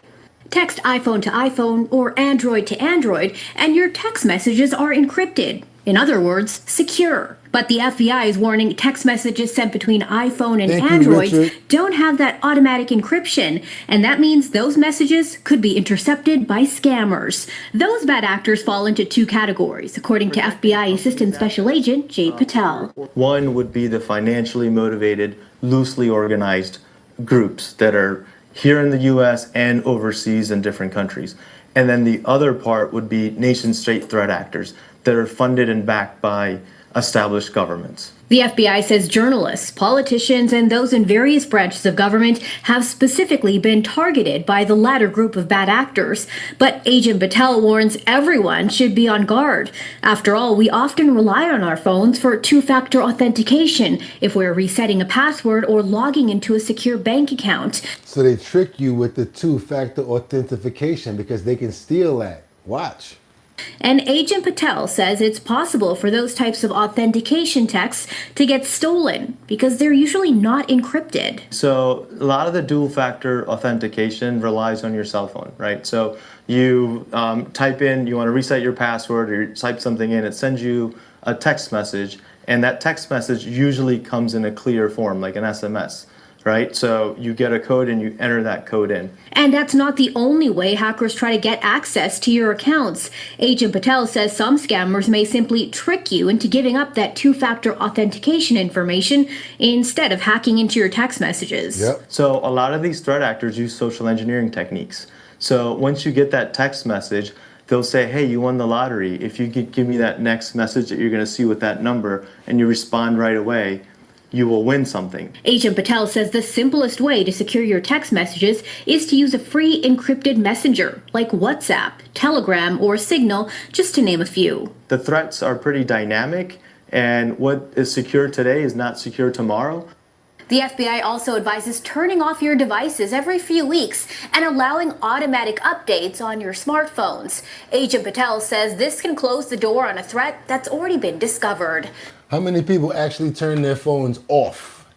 You never really turn your phone off. Hell, you don't even like it the battery to die, right? Because you're like, oh, I got to keep my phone on. You never know if somebody's going to call. Believe it or not, it's okay to actually let it go off for a little while. This way, like they said, it can get the updates, cut it back on, and whatever security measures need to be taken care of can be handled. See, you guys get security information over here too. We try to put some fat on your brain. Double tap that screen. Let's get those likes up to get more people over here to be well informed of more information. Let's go over to California right now. I didn't know that Gavin Newsom, Gavin, and you guys can say his last name. He got sued by the Department of Justice. And what is it for? We're going to find out right now, you guys. Let's go. We got to do other news, other places, other topics. So let's keep on moving forward. Let's go. Feds. The DOJ argues this, quote, an undocumented immigrant living in a state is ineligible for any post-secondary education benefit unless a citizen or national of the United States is eligible for such a benefit. Out-of-state students at any University of California school can expect to pay over $50 grand a year in tuition. In-state students pay about $15 grand. Reports show about 2,000 to 4,000 illegals attend UC schools, 9,500 illegals attend Cal State schools, and a whopping 70,000 illegals are enrolled in community colleges. John, this is so interesting to me because basically all of this came about because of this executive order that the president signed back in April. But at this point, out-of-state students are being squeezed financially, but these illegals, all they had to do was go to high school in California for 3 years, and they get the in-state benefit. Is it discriminatory against out-of-state students? I knew being on this show sooner or later was going to get me fired from Berkeley. This is the moment has arrived. Nice. Glad I'm here first. So I'm an officer of the university. So under California law, I'm not allowed to take note of the immigration status of any of my students. And if I ever try to cooperate with the federal government on immigration operations at the school, I would be fired. Wow. And already there's a long list of reasons Berkeley wants to fire me. This would just be the topper on the Sunday. But I think the statute is pretty clear. And I think you quoted it accurately in the lead-in. The states are not allowed to give in-state tuition benefits. We're talking about $40,000 a year in some cases. You can't give that to illegal aliens when you deny that to American citizens. Seems flatly clear to me. So they paying for their college, but they ain't paying for ours. You talking about they wasn't giving them no money. They wasn't giving them no free houses. Man, they was giving them money, free housing, free school, cars, licenses. Damn, I want some of that stuff. What's up, man? Can I get some of them benefits? What's going on? I've been here all my life on some Oreo. Yo, but they don't give it to us, right? Come over here doing this, talking about, yeah, we're gonna take all y'all stuff, and they really get it, huh? Oh man, that's some bad information for me to know. I don't even want to know something like that. But if y'all appreciate the content that y'all getting, let's go ahead and double tap that screen and get those likes up, because now we got to go on over to Houston for a bad situation. We got multiple people that's been injured in the Pow Southwest Houston event space ooting. I don't want to say that word because I don't want to get in no trouble, and let's let them say it. Let's go. Good morning, I'm Rochelle Turner. We're following breaking news this morning. A shooting at a large gathering left one woman dead Houston. And several others hurt. KPRC2 News reporter TJ Parker is live outside the event space where this all happened on South Post Oak scene with the latest from investigators. TJ, good morning. Good morning, Rochelle. Yeah, police are still trying to figure out what exactly led up to this shooting, but when they got here, they came to a large gathering, a very chaotic scene with several people shot. The scene has since died down a little bit, but you can see Precinct 2 out here, as well as Houston police. They're kind of here at the entrance of where this event space center is, where that shooting happened. Sadly, one woman was shot and killed, as you had mentioned, and we talked with that woman's daughter earlier. Take a listen. She haven't been out to this event in a long time, so she just happened want to get out and go out, and this would happen to her. She was actually getting ready to leave, and she got shot. So when officers got here, they found victims scattered around the area. All of this happened at that event space between South Post Oak and Vandalia Way, near the Beltway, just before 2 this morning. Investigators say 6 people in total were shot. 5 of them were taken to the hospital, some by ambulance, others in private cars. Sadly, that other woman did die. That 6th person did die. Police believe at least 2 people fired guns during the chaos, but they're still working to figure out exactly what led up to the shooting and who opened fire in the first place. Right now, Terrible situation in Houston, you guys. Yeah, we're going to keep on. Once they get more information, we're going to get you guys more information. But we want to pray for the people that lost their lives in this situation, as well as the people that are hurt, and hope for them to get a speedy recovery. And the families of those that have been affected, we want to hope that they get some strength and security in these times as well. We ask this in your name. Amen. Keep on moving forward, you guys, because we got this ex-news anchor who got locked up, and she about to get 10 years. And her husband is too. Decades in prison for $64 million theft in COVID loan fraud. That's right. I still don't make no sense to me. But she didn't take accountability at all. $64 million, y'all. What y'all think about that? Sometimes it might glitter, but it ain't worth it. At sentencing on Friday in this Fort Worth, Texas courthouse, Stephanie Hawkridge was emotional, her voice shaking as she told the court she was truly sorry. But at the same time, sorry you got caught. time, she did not take full responsibility for the PPP loan fraud conspiracy that she was convicted of. Still getting them for the PPP. Inside the Fort Worth federal courtroom, the judge characterized Stephanie Hawkridge as a leader in the conspiracy, saying that she capitalized on the generosity of the government and committed a serious crime in the midst of a national pandemic. He sentenced her to 10 years in prison. He talked about her character and how he viewed this as a single misstep in her life. Hawkridge was convicted of conspiracy to commit wire fraud in June. Back in 2020, she and her husband were co-founders of Blue Acorn, which processed applications for Paycheck Protection Program loans during the COVID-19 pandemic. It was a crazy time, and there was like very little guidance. I don't So what are you trying to justify what she did? know.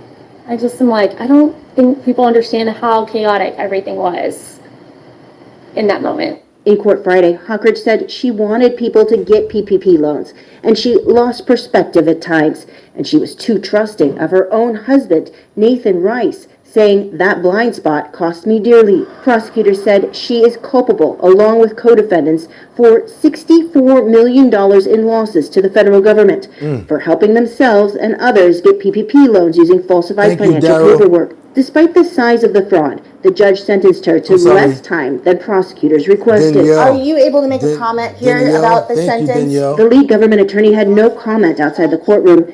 They still must go through sentencing with Rice, scheduled for next month. The couple has a 1-year-old baby. I'm just trying to be a great father and trying to support my wife the best I can. Hawkridge's attorney asked the judge to let her remain out of custody on an ankle monitor until the judge can determine whether he'll stagger prison sentences for the husband and wife, so at least one parent is available to care for their child. At the same time, Hawkridge's attorney plans to file an immediate appeal. So that Ms. Hawkridge will have the time to go to the appellate court, explain the issues that she thinks went wrong in the course of the government's investigation here and the trial in this case. And the judge recognized that she should at least give it enough time to file those motions before he makes a decision about remanding her to custody. All right, so I got a question for you guys, and you know what it's going to be, because everybody, sometimes y'all stagger me with these answers. Also, thank you so much, Danielle, for the $4.99 super chat. Everybody, let's thank Danielle. $4.99. Thank you so much. I can get some coffee with that. Thank you so much. Also, let me ask you guys a question. Would you go to jail for 10 years for $64 million? Again, would you go to jail for 10 years for $64 million? Thumbs up if you would. 10 years, $64 million. Thumbs down if you won't. 10 years, $64 million. Yes if you would, thumbs up. No if you wouldn't, thumbs down. Let me ask you guys, let me see what you guys got going on over here. This one here, some of y'all just don't even care, but I saw immediate thumbs up. What's up, Sam Champion? John Jackson's like, yeah, I'll do that 10. Are y'all serious over here? Look how many thumbs up we got. Y'all different than me. Yeah, look how many thumbs down we got now. Look. What's up? Look, not worth it. LOL, no. Let me see. Sam Champion, what you gonna do, Sam? For $64 million, Sam. Thumbs up if you go to jail for 10 years. Thumbs down if you won't do 10 years for it. Well, let me ask you guys. Yeah, I want to know. Miggity Mark. Hell no, I ain't doing it. I ain't doing it at all. I'm not doing it at all. 7:30 in Baltimore. What's popping in Baltimore? How y'all doing? Look, thumbs down. They like, hell no. Oh, we got, wait a minute. Sam Champion? Yo, for real? You gonna do it? Angels Among Us said, hell to the no. To the no. Hell to the, she said, hell to the no. Until the Rena Love is just dancing like no officials. I will keep it after I get out. Nah, yeah, a lot of no's up in it. I ain't doing it. Man, listen, I'll be saying to myself, I probably could make $64 million in 10 years, even if I can't. But come on, 10 years of your life for $64 million, that is a lot of damn money though. $64 million. But what if you don't make it out? What if you get shanked? Oh, on the last day that you're about to get out. Oh my God. Wah. Or everybody that's in there, they know that you're about to get $64 million. So they're like, yeah, you're going to need some protection in here. Because if you don't give us some of that, Yeah, you're gonna have a problem. All right, let's keep on going, y'all. We got this suspect that pulls a pow during a traffic stop, and he leaves the officer fatally wounded. Want you guys to see this right. Let's get on. Let's go keep on moving. We got more news to go. It ain't over. We just had to do a little break right there just to holler at you guys real quick. Let's get back on to it. Police or medic? Police. This guy's over here on freaking Ironwood. I'm headed south on Ironwood, and he's in a Tesla flashing his gun. He's flashing his gun? If he's scared, if he's scared, he needs to know how to handle a gun. But first of all, he's flashing it while my son's in the damn car.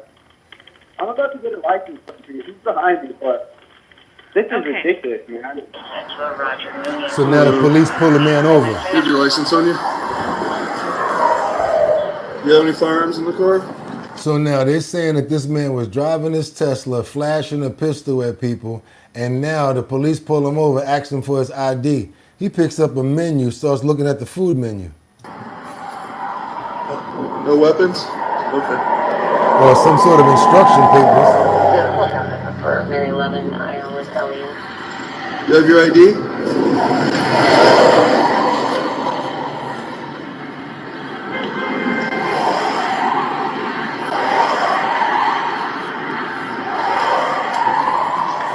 Now you guys are gonna notice something. You're gonna see a red circle pop up. He's gonna reach for a gun in the glove compartment. And the cop's gonna see it.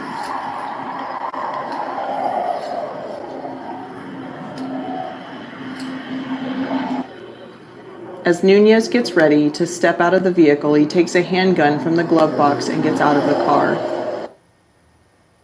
Oh, drop the gun! Want a gunpoint? Drop it! Drop it! Drop it! Drop it! Said you're gonna have to pow me. Y'all double tap that screen and get those likes up. Come on now, Sunday morning, let's go. Purple Sunday, let's go. Drop the gun! Drop the gun! He's got a .417 in his hand. He said I have to shoot him. He's walking away southbound right now on the sidewalk.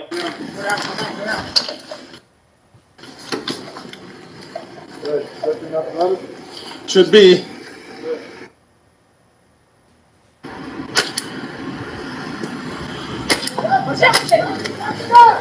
Now they're trying to hit him with the taser.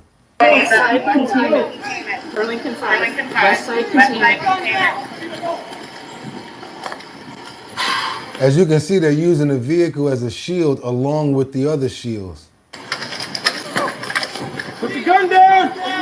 Put it down! Watch it. His hands up. Drop the gun! Hey, bro, drop the gun!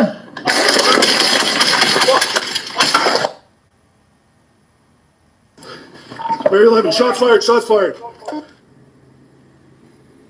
This is another angle when they close in on him. He's over there by these white boards, by these white guards.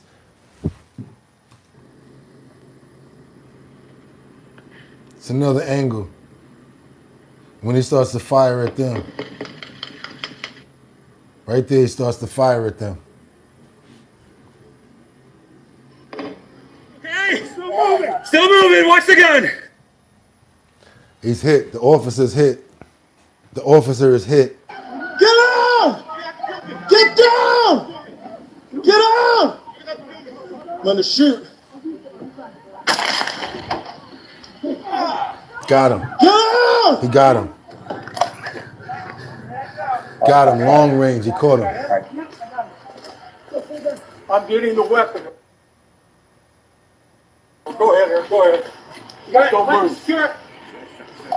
Roll over. Now look at the ground when they roll over.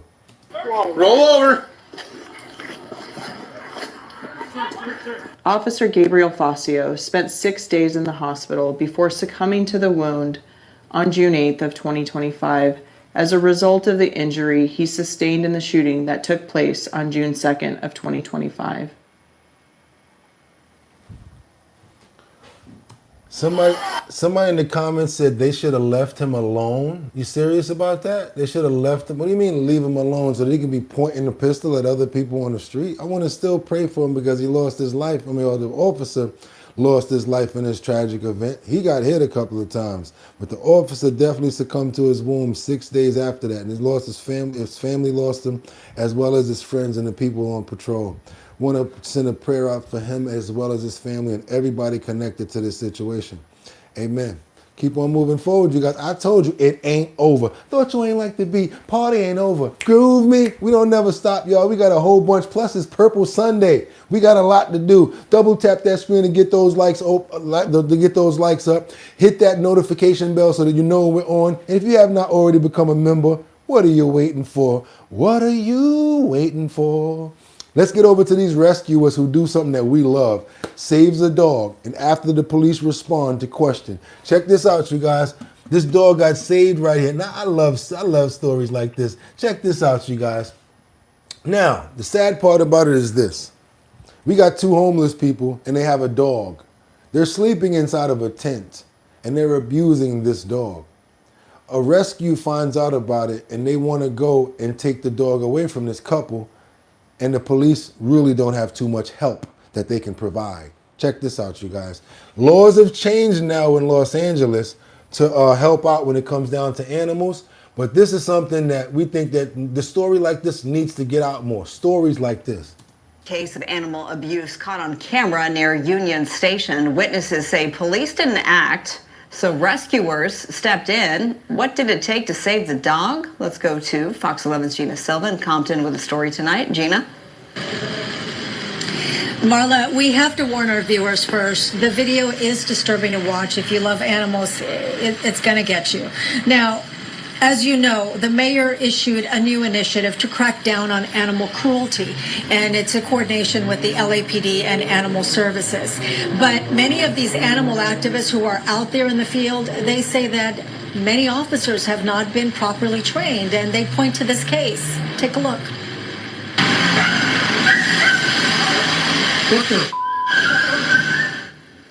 And you can see the tent violently shaking and the dog screaming as the man is striking the dog over and over again. When witnesses recorded a dog being hit in... That tent is in Compton, y'all. The tent where that man live at, it's in Compton, by the way. Just in case anybody interested in knowing, it's in Compton, y'all. That tent. Inside this rainbow-colored tent near the tunnel by Union Station in downtown LA on November 16th. They say they immediately called police, but no one responded, so they turned to social media. Immediately you feel anger, you feel incredible sadness, just knowing that a nonverbal animal is experiencing that type of abuse. CJ Kim, founder of Good Tales Rescue, and Sandra Viveros of Compton Paw Patrol sprang into action. They reported the abuse again to the LAPD on November 18th. Now, yes, we know it's very sensitive, but we have to get stories like this out to actually help the animals. Yes. And you also notice that you didn't see anything physical. It was inside of the tent, which is why they're letting it be played. I'm just playing it again. What we want to do is look out for people like her that actually care about the animals, that actually go out there and find people like this and be able to rescue the animals. That's the light that we want to shed. And began working to rescue the dog known as Kiba. I couldn't go to bed knowing that, this dog was going to be there, suffering and getting beat. When CJ arrived at the spot where the dog was being kept, she says she witnessed the dog being beaten again. And I suddenly heard a dog squeal, and immediately my eyes went to the tent and I saw the man striking the dog. So I called 911. 2 LAPD officers arrived and spoke with the man and woman claiming to own the dog. They examined the dog, and according to CJ, they said there was nothing they could do. So she tried to persuade the officers. But this body language right here is him pulling away from that woman. Well, I'm telling you right now, what are the options you have? I said, if you can take the dog away from them. I cannot.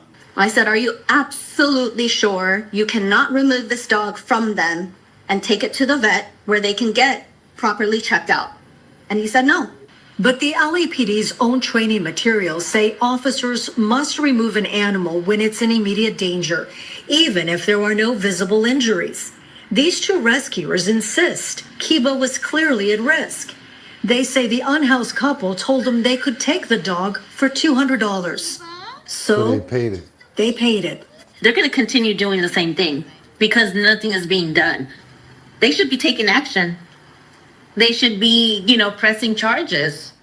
So yeah, we all love animals over here. It's not a game. We don't play, and we're all serious about this. I, for one, take that worse than anybody on the show right now. I love animals. I'm talking about a dog. If I was in Los Angeles, definitely catching that case right there.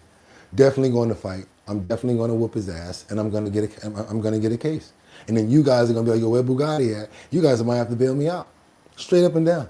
Call me what you want, but when it comes down to the defenseless animal, I'm whooping his ass. Period. I know y'all, oh, don't beat him up. Stop talking about fighting all the time, Bugatti. Okay. Sometimes, like my crew MOP says, violence is a universal language. Boy, you done picked the wrong dude to bang with. Real talk. Keep on moving forward, you guys. Double tap that screen if y'all appreciate the content that we got right here. I want to pray for the dog. I want to pray for all animals all around the world. I want to pray that they stop getting treated this way. I want us to put more stories out like this because even though it's very sensitive and it's a graphic topic, we have to let people know what's going on in order to protect them. They're innocent and they're beautiful and they're angels. Period. Amen. I'm not playing about no dog. Seriously. Let's keep on moving forward to San Antonio. We got this San Antonio ICE raid shows people and agents. Oh boy, breaking. Oh, wait a minute. Oh yeah, we got these ICE agents. They about to do some doom. We got ICE on it, y'all. We got ICE on it. Chaos in San Antonio as ICE shows up. They got people hiding in food trucks. They breaking and secure all types of stuff. Getting our first look at new video from a massive weekend raid near San Pedro and Bassi. It shows. So it's like a common place where everybody goes to eat. And the next thing you know, ICE was like, you know what? Let's go over there and see who we can raid and find out. So that's what they did. People hiding inside food trucks and customers who were eating at picnic tables taken into custody. Federal officials say more than 150 people were arrested, including 27 alleged Tren de Aragua gang members. Tonight, our Alicia Nieves breaks down the new video and the impact on businesses. Alicia? Well, these business owners say they were blindsided by the chaos. They tell me they were caught in the middle of something they had nothing to do with. We're also learning the raid may have been in motion long before Sunday. Employees report seeing drones overhead in the days leading up to it. This is video from Friday night outside Las Pollitas Snack y Tacos food truck, parked off San Pedro and Bassi. Families enjoying late night elotes, agua frescas, and tacos. This is the before. This is the during. 48 hours later, chaos as federal agents rushed an event space right behind them. Witnesses say it was a 15-year-old's birthday party. When federal agents arrived, people started to run. You can see a group hiding inside a food truck. Algo de temor. Genesis Valdez, the owner of Las Pollitas, said it was a scary sight. She was closed at the time, but watched everything unfold through her security camera. Como dueños de otra traila. She said the owners of the only food truck that was open were detained, along with their customers who were outside eating. She watched as agents broke the handle of her food truck. Metieron un perrito que checara la traila. They brought in a dog to check the trailer, she said. One agent is later seen using a table umbrella to break her surveillance camera. But the impact didn't stop there. Now, she says customers may fear coming back. La gente no relacionó mucho. She said now they're being associated with the raid because their food truck was unfortunately right in front. That's why she shared her security video on social media. Quisimos mostrarlo. She said, we wanted people to see we are totally unaffiliated with what happened. We were closed. The people... Yeah, y'all, they went through there and they came through there and they got them up out of there, y'all. We're going to keep on moving forward right now. I got some more information I want you guys to see. This is what I was telling you guys earlier about that heading. Let's go. What y'all got for me on this? She isn't even speaking English. They're not even gentle. They just threw everyone on the ground like, what the F? You saw he grabbed that man by the neck, right? Can't say I feel sorry for them, honestly. I can't watch the news anymore. Said hi. Hey, you guys, I'm sorry. The news is graphic, but that's real life, and that's what we're really dealing with right now. And it sucks. I got to be honest with you. It sucks. Check this creep right here. You want to see something crazy? I can't even really, I don't know what to call this guy. I mean, they do got their boobies out, but that don't mean touching. Check this out right here. You see these two ladies right here? Yeah, and it's all faded out, so I can't get in no trouble for this. It's all blurred out, right? These two ladies right here are they basically protesting in Madrid. Watch the guy with the flag. Watch him. Watch him. Vergüenza nacional, fascismo legal. Vergüenza nacional, fascismo legal. Vergüenza nacional, fascismo legal. Vergüenza nacional, fascismo legal. Vergüenza nacional, fascismo legal.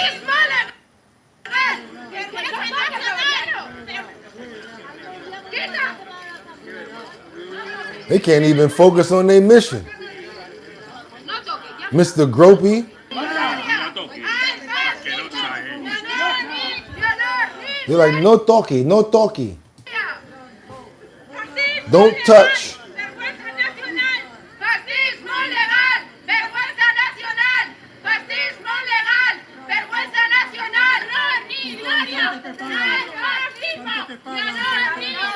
He like, the only chance I get to touch some fucking breasts. The only chance I get to touch some fucking breasts. Feliz Navidad.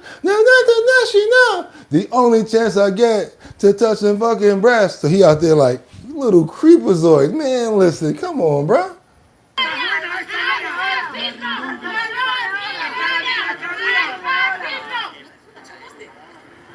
They serious about their mission and what they got to say, you guys. That's a very controversial episode today, I would have to say.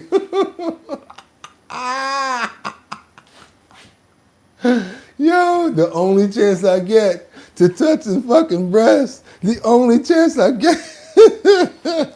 Oh my God, y'all. Let's get on over to some good news with Big Sean. Now tell me I don't deserve a double tap for that one right there. Come on now, double tap that screen, get those likes up so more people can be dying laughing like y'all are in the comments right now.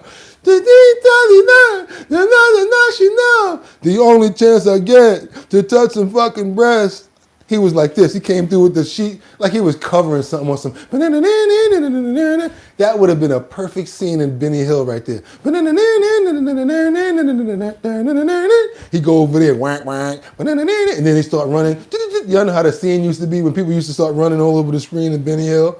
Oh my God. Now tell me we ain't got an exciting show going on for Purple Sunday, y'all. Double tap that screen, get those likes up. We're trying to get to 60,000 subscribers now. We're almost there, y'all. We're real close. Let's get it now. We got to get it. We got to get on over to Detroit. But Big Sean gave back Detroit. Oh, he gave back to Detroit with $25,000 for a gas giveaway. He got together with another company, and basically Big Sean showed some love to his state where he's from and gave back over $25,000. What? 25 grand and some gas? Okay, good looking, Big Sean. Take care of the people.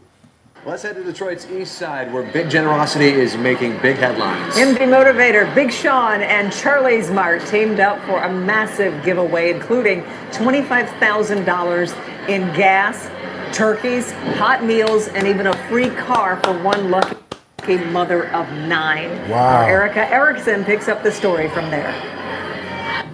Yeah, those surprise celebrity guests took over that Eastside Detroit gas station. Why don't I let Big Sean take the mic? What's up? What up?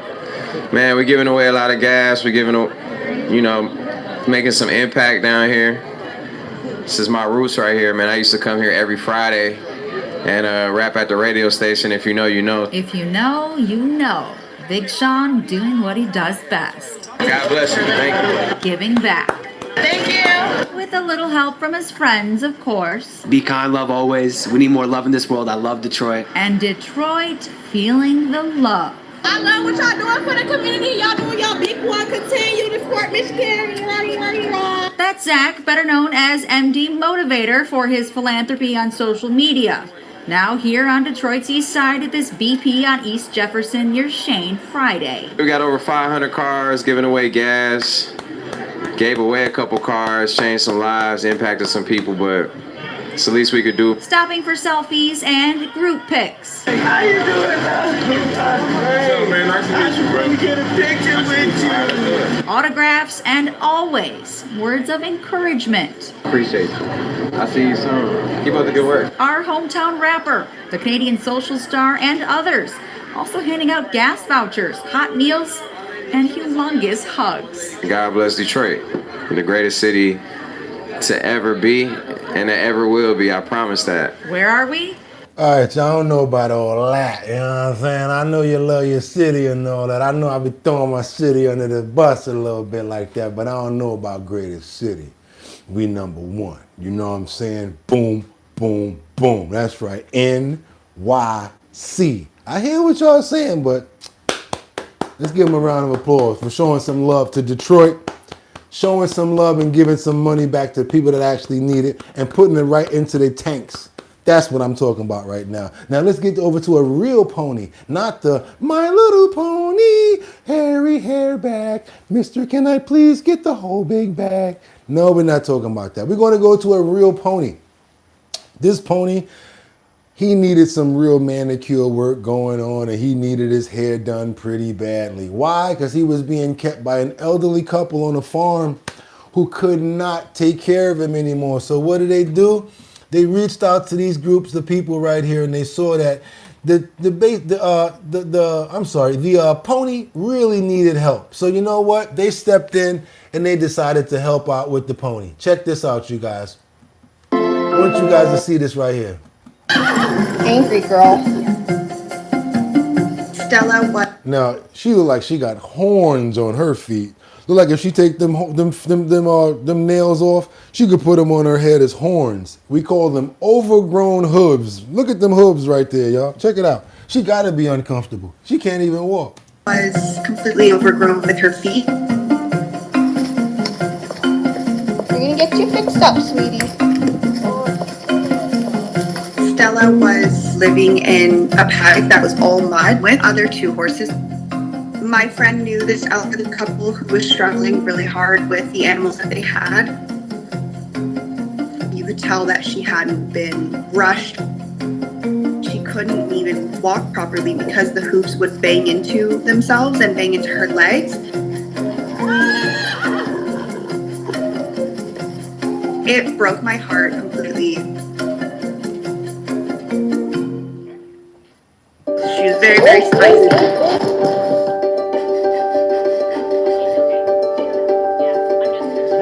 I knew that barrier work for Stella was going to be very traumatic. So we did everything very carefully to make sure that we weren't going to go where she would be really uncomfortable. People like this, I love people like this. They can get all, I'll be broke, they get all my money. 2 hours. We were very fortunate that while they were very, very long and curled, there was not very much deformation. She still thinks she got them on. Feet so high anymore.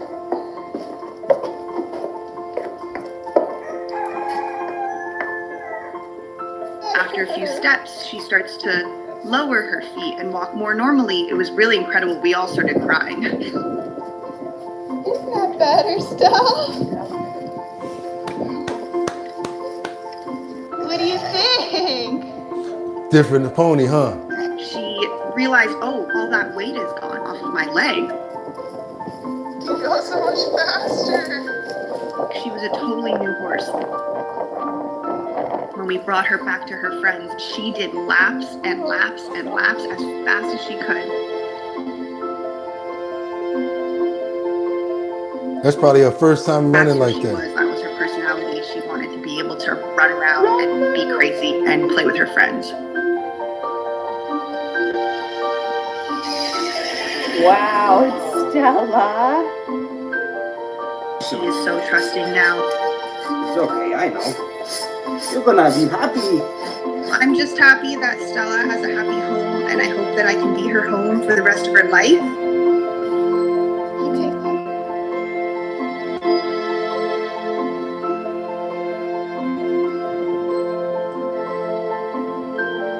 There's many sides to rescue, you guys. There's the bad stories. There's many reasons why you actually go save them. That's what rescue is about. The story that you saw earlier that you did not like, that you found to be very graphic, that you said, I can't watch this. That's the reason why there are sanctuaries. That's the reason why people like myself want to do nothing but stuff like that.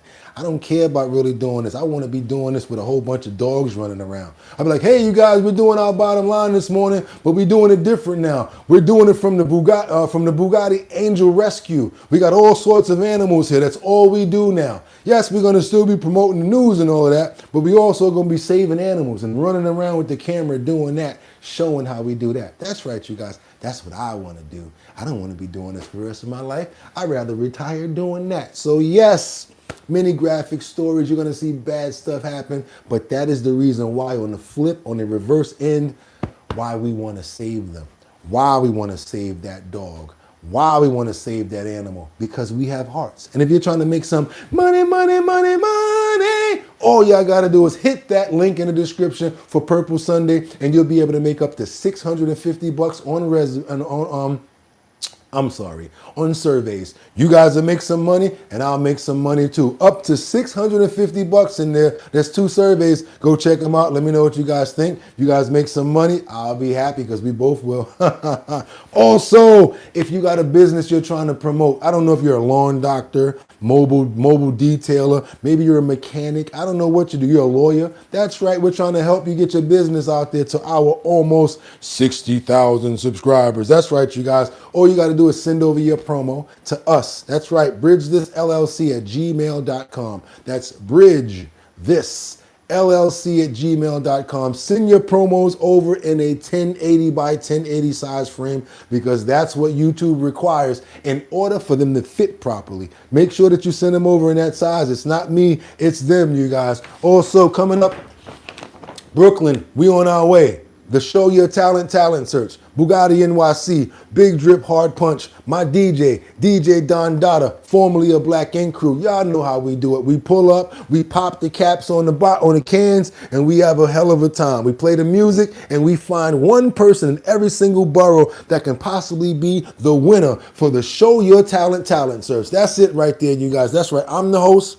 It's called the Show Your Talent Search, sponsored by Big Drip Hard Punch, where it's in Manhattan, Bronx, Brooklyn, Queens, and Staten Island. We find a person or a winner from every single location, and we bring them all together in one central location and see if they can win $1,000. But when you're in your borough, you have a chance to win $250. That's right. So we're going to be in Bed-Stuy. We're going to have a location out there. All you got to do is email us on the website and know where that location is at. You pull up in Brooklyn. If you're good, you're going to win, boom, $250 at that Brooklyn location, right? Once we put everybody together, all 5 boroughs, that's when you have the chance to win the $1,000 on top of that, you guys. Don't forget, go to the website, www.drinkbigdrip.com. That's 2 G's, 2 P's, drinkbigdrip.com. Go to the first page. You're going to see the mailing list. Put your email in there. That's it. You're going to get notifications. We're going to let you know what we got going on. Now,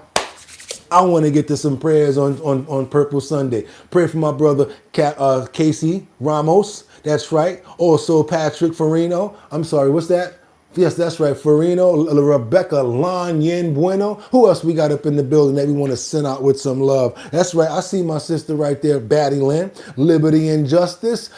What's that? McKinley Atkins. That's right. Jason Buchanan, Casey Ramos. We got Mark Dorfman in the building. I see we got Clifford Hudson. Who else we got? We got Stacks 91, Kim Miller. And also, last but not least, who we got? Tars Clifford Hudson. That's right. You guys want to send you guys out with some prayers and some love today. Make sure that all of us are secured, and hopefully you guys have a safe and fantastic day, because that's what we're about. Amen. And with that being said, tomorrow is my favorite day. Purple Sunday is dope, but I love Monday because they got to pick up the phone. And y'all know I'm all about that business. So they got to pick up that phone tomorrow. So Monday morning, y'all know what it is. 6 o'clock right here. Our bottom line, same network, same time. We do this every single day. Hit that like button right before we get up out of here. If you have not become a member yet, what are you waiting on? Subscribe to the channel, and guess what? Y'all could have went anywhere. But the fact of the matter that y'all came in to chill with me today on Purple Sunday, I appreciate you. So until tomorrow, get 'em! Peace. One.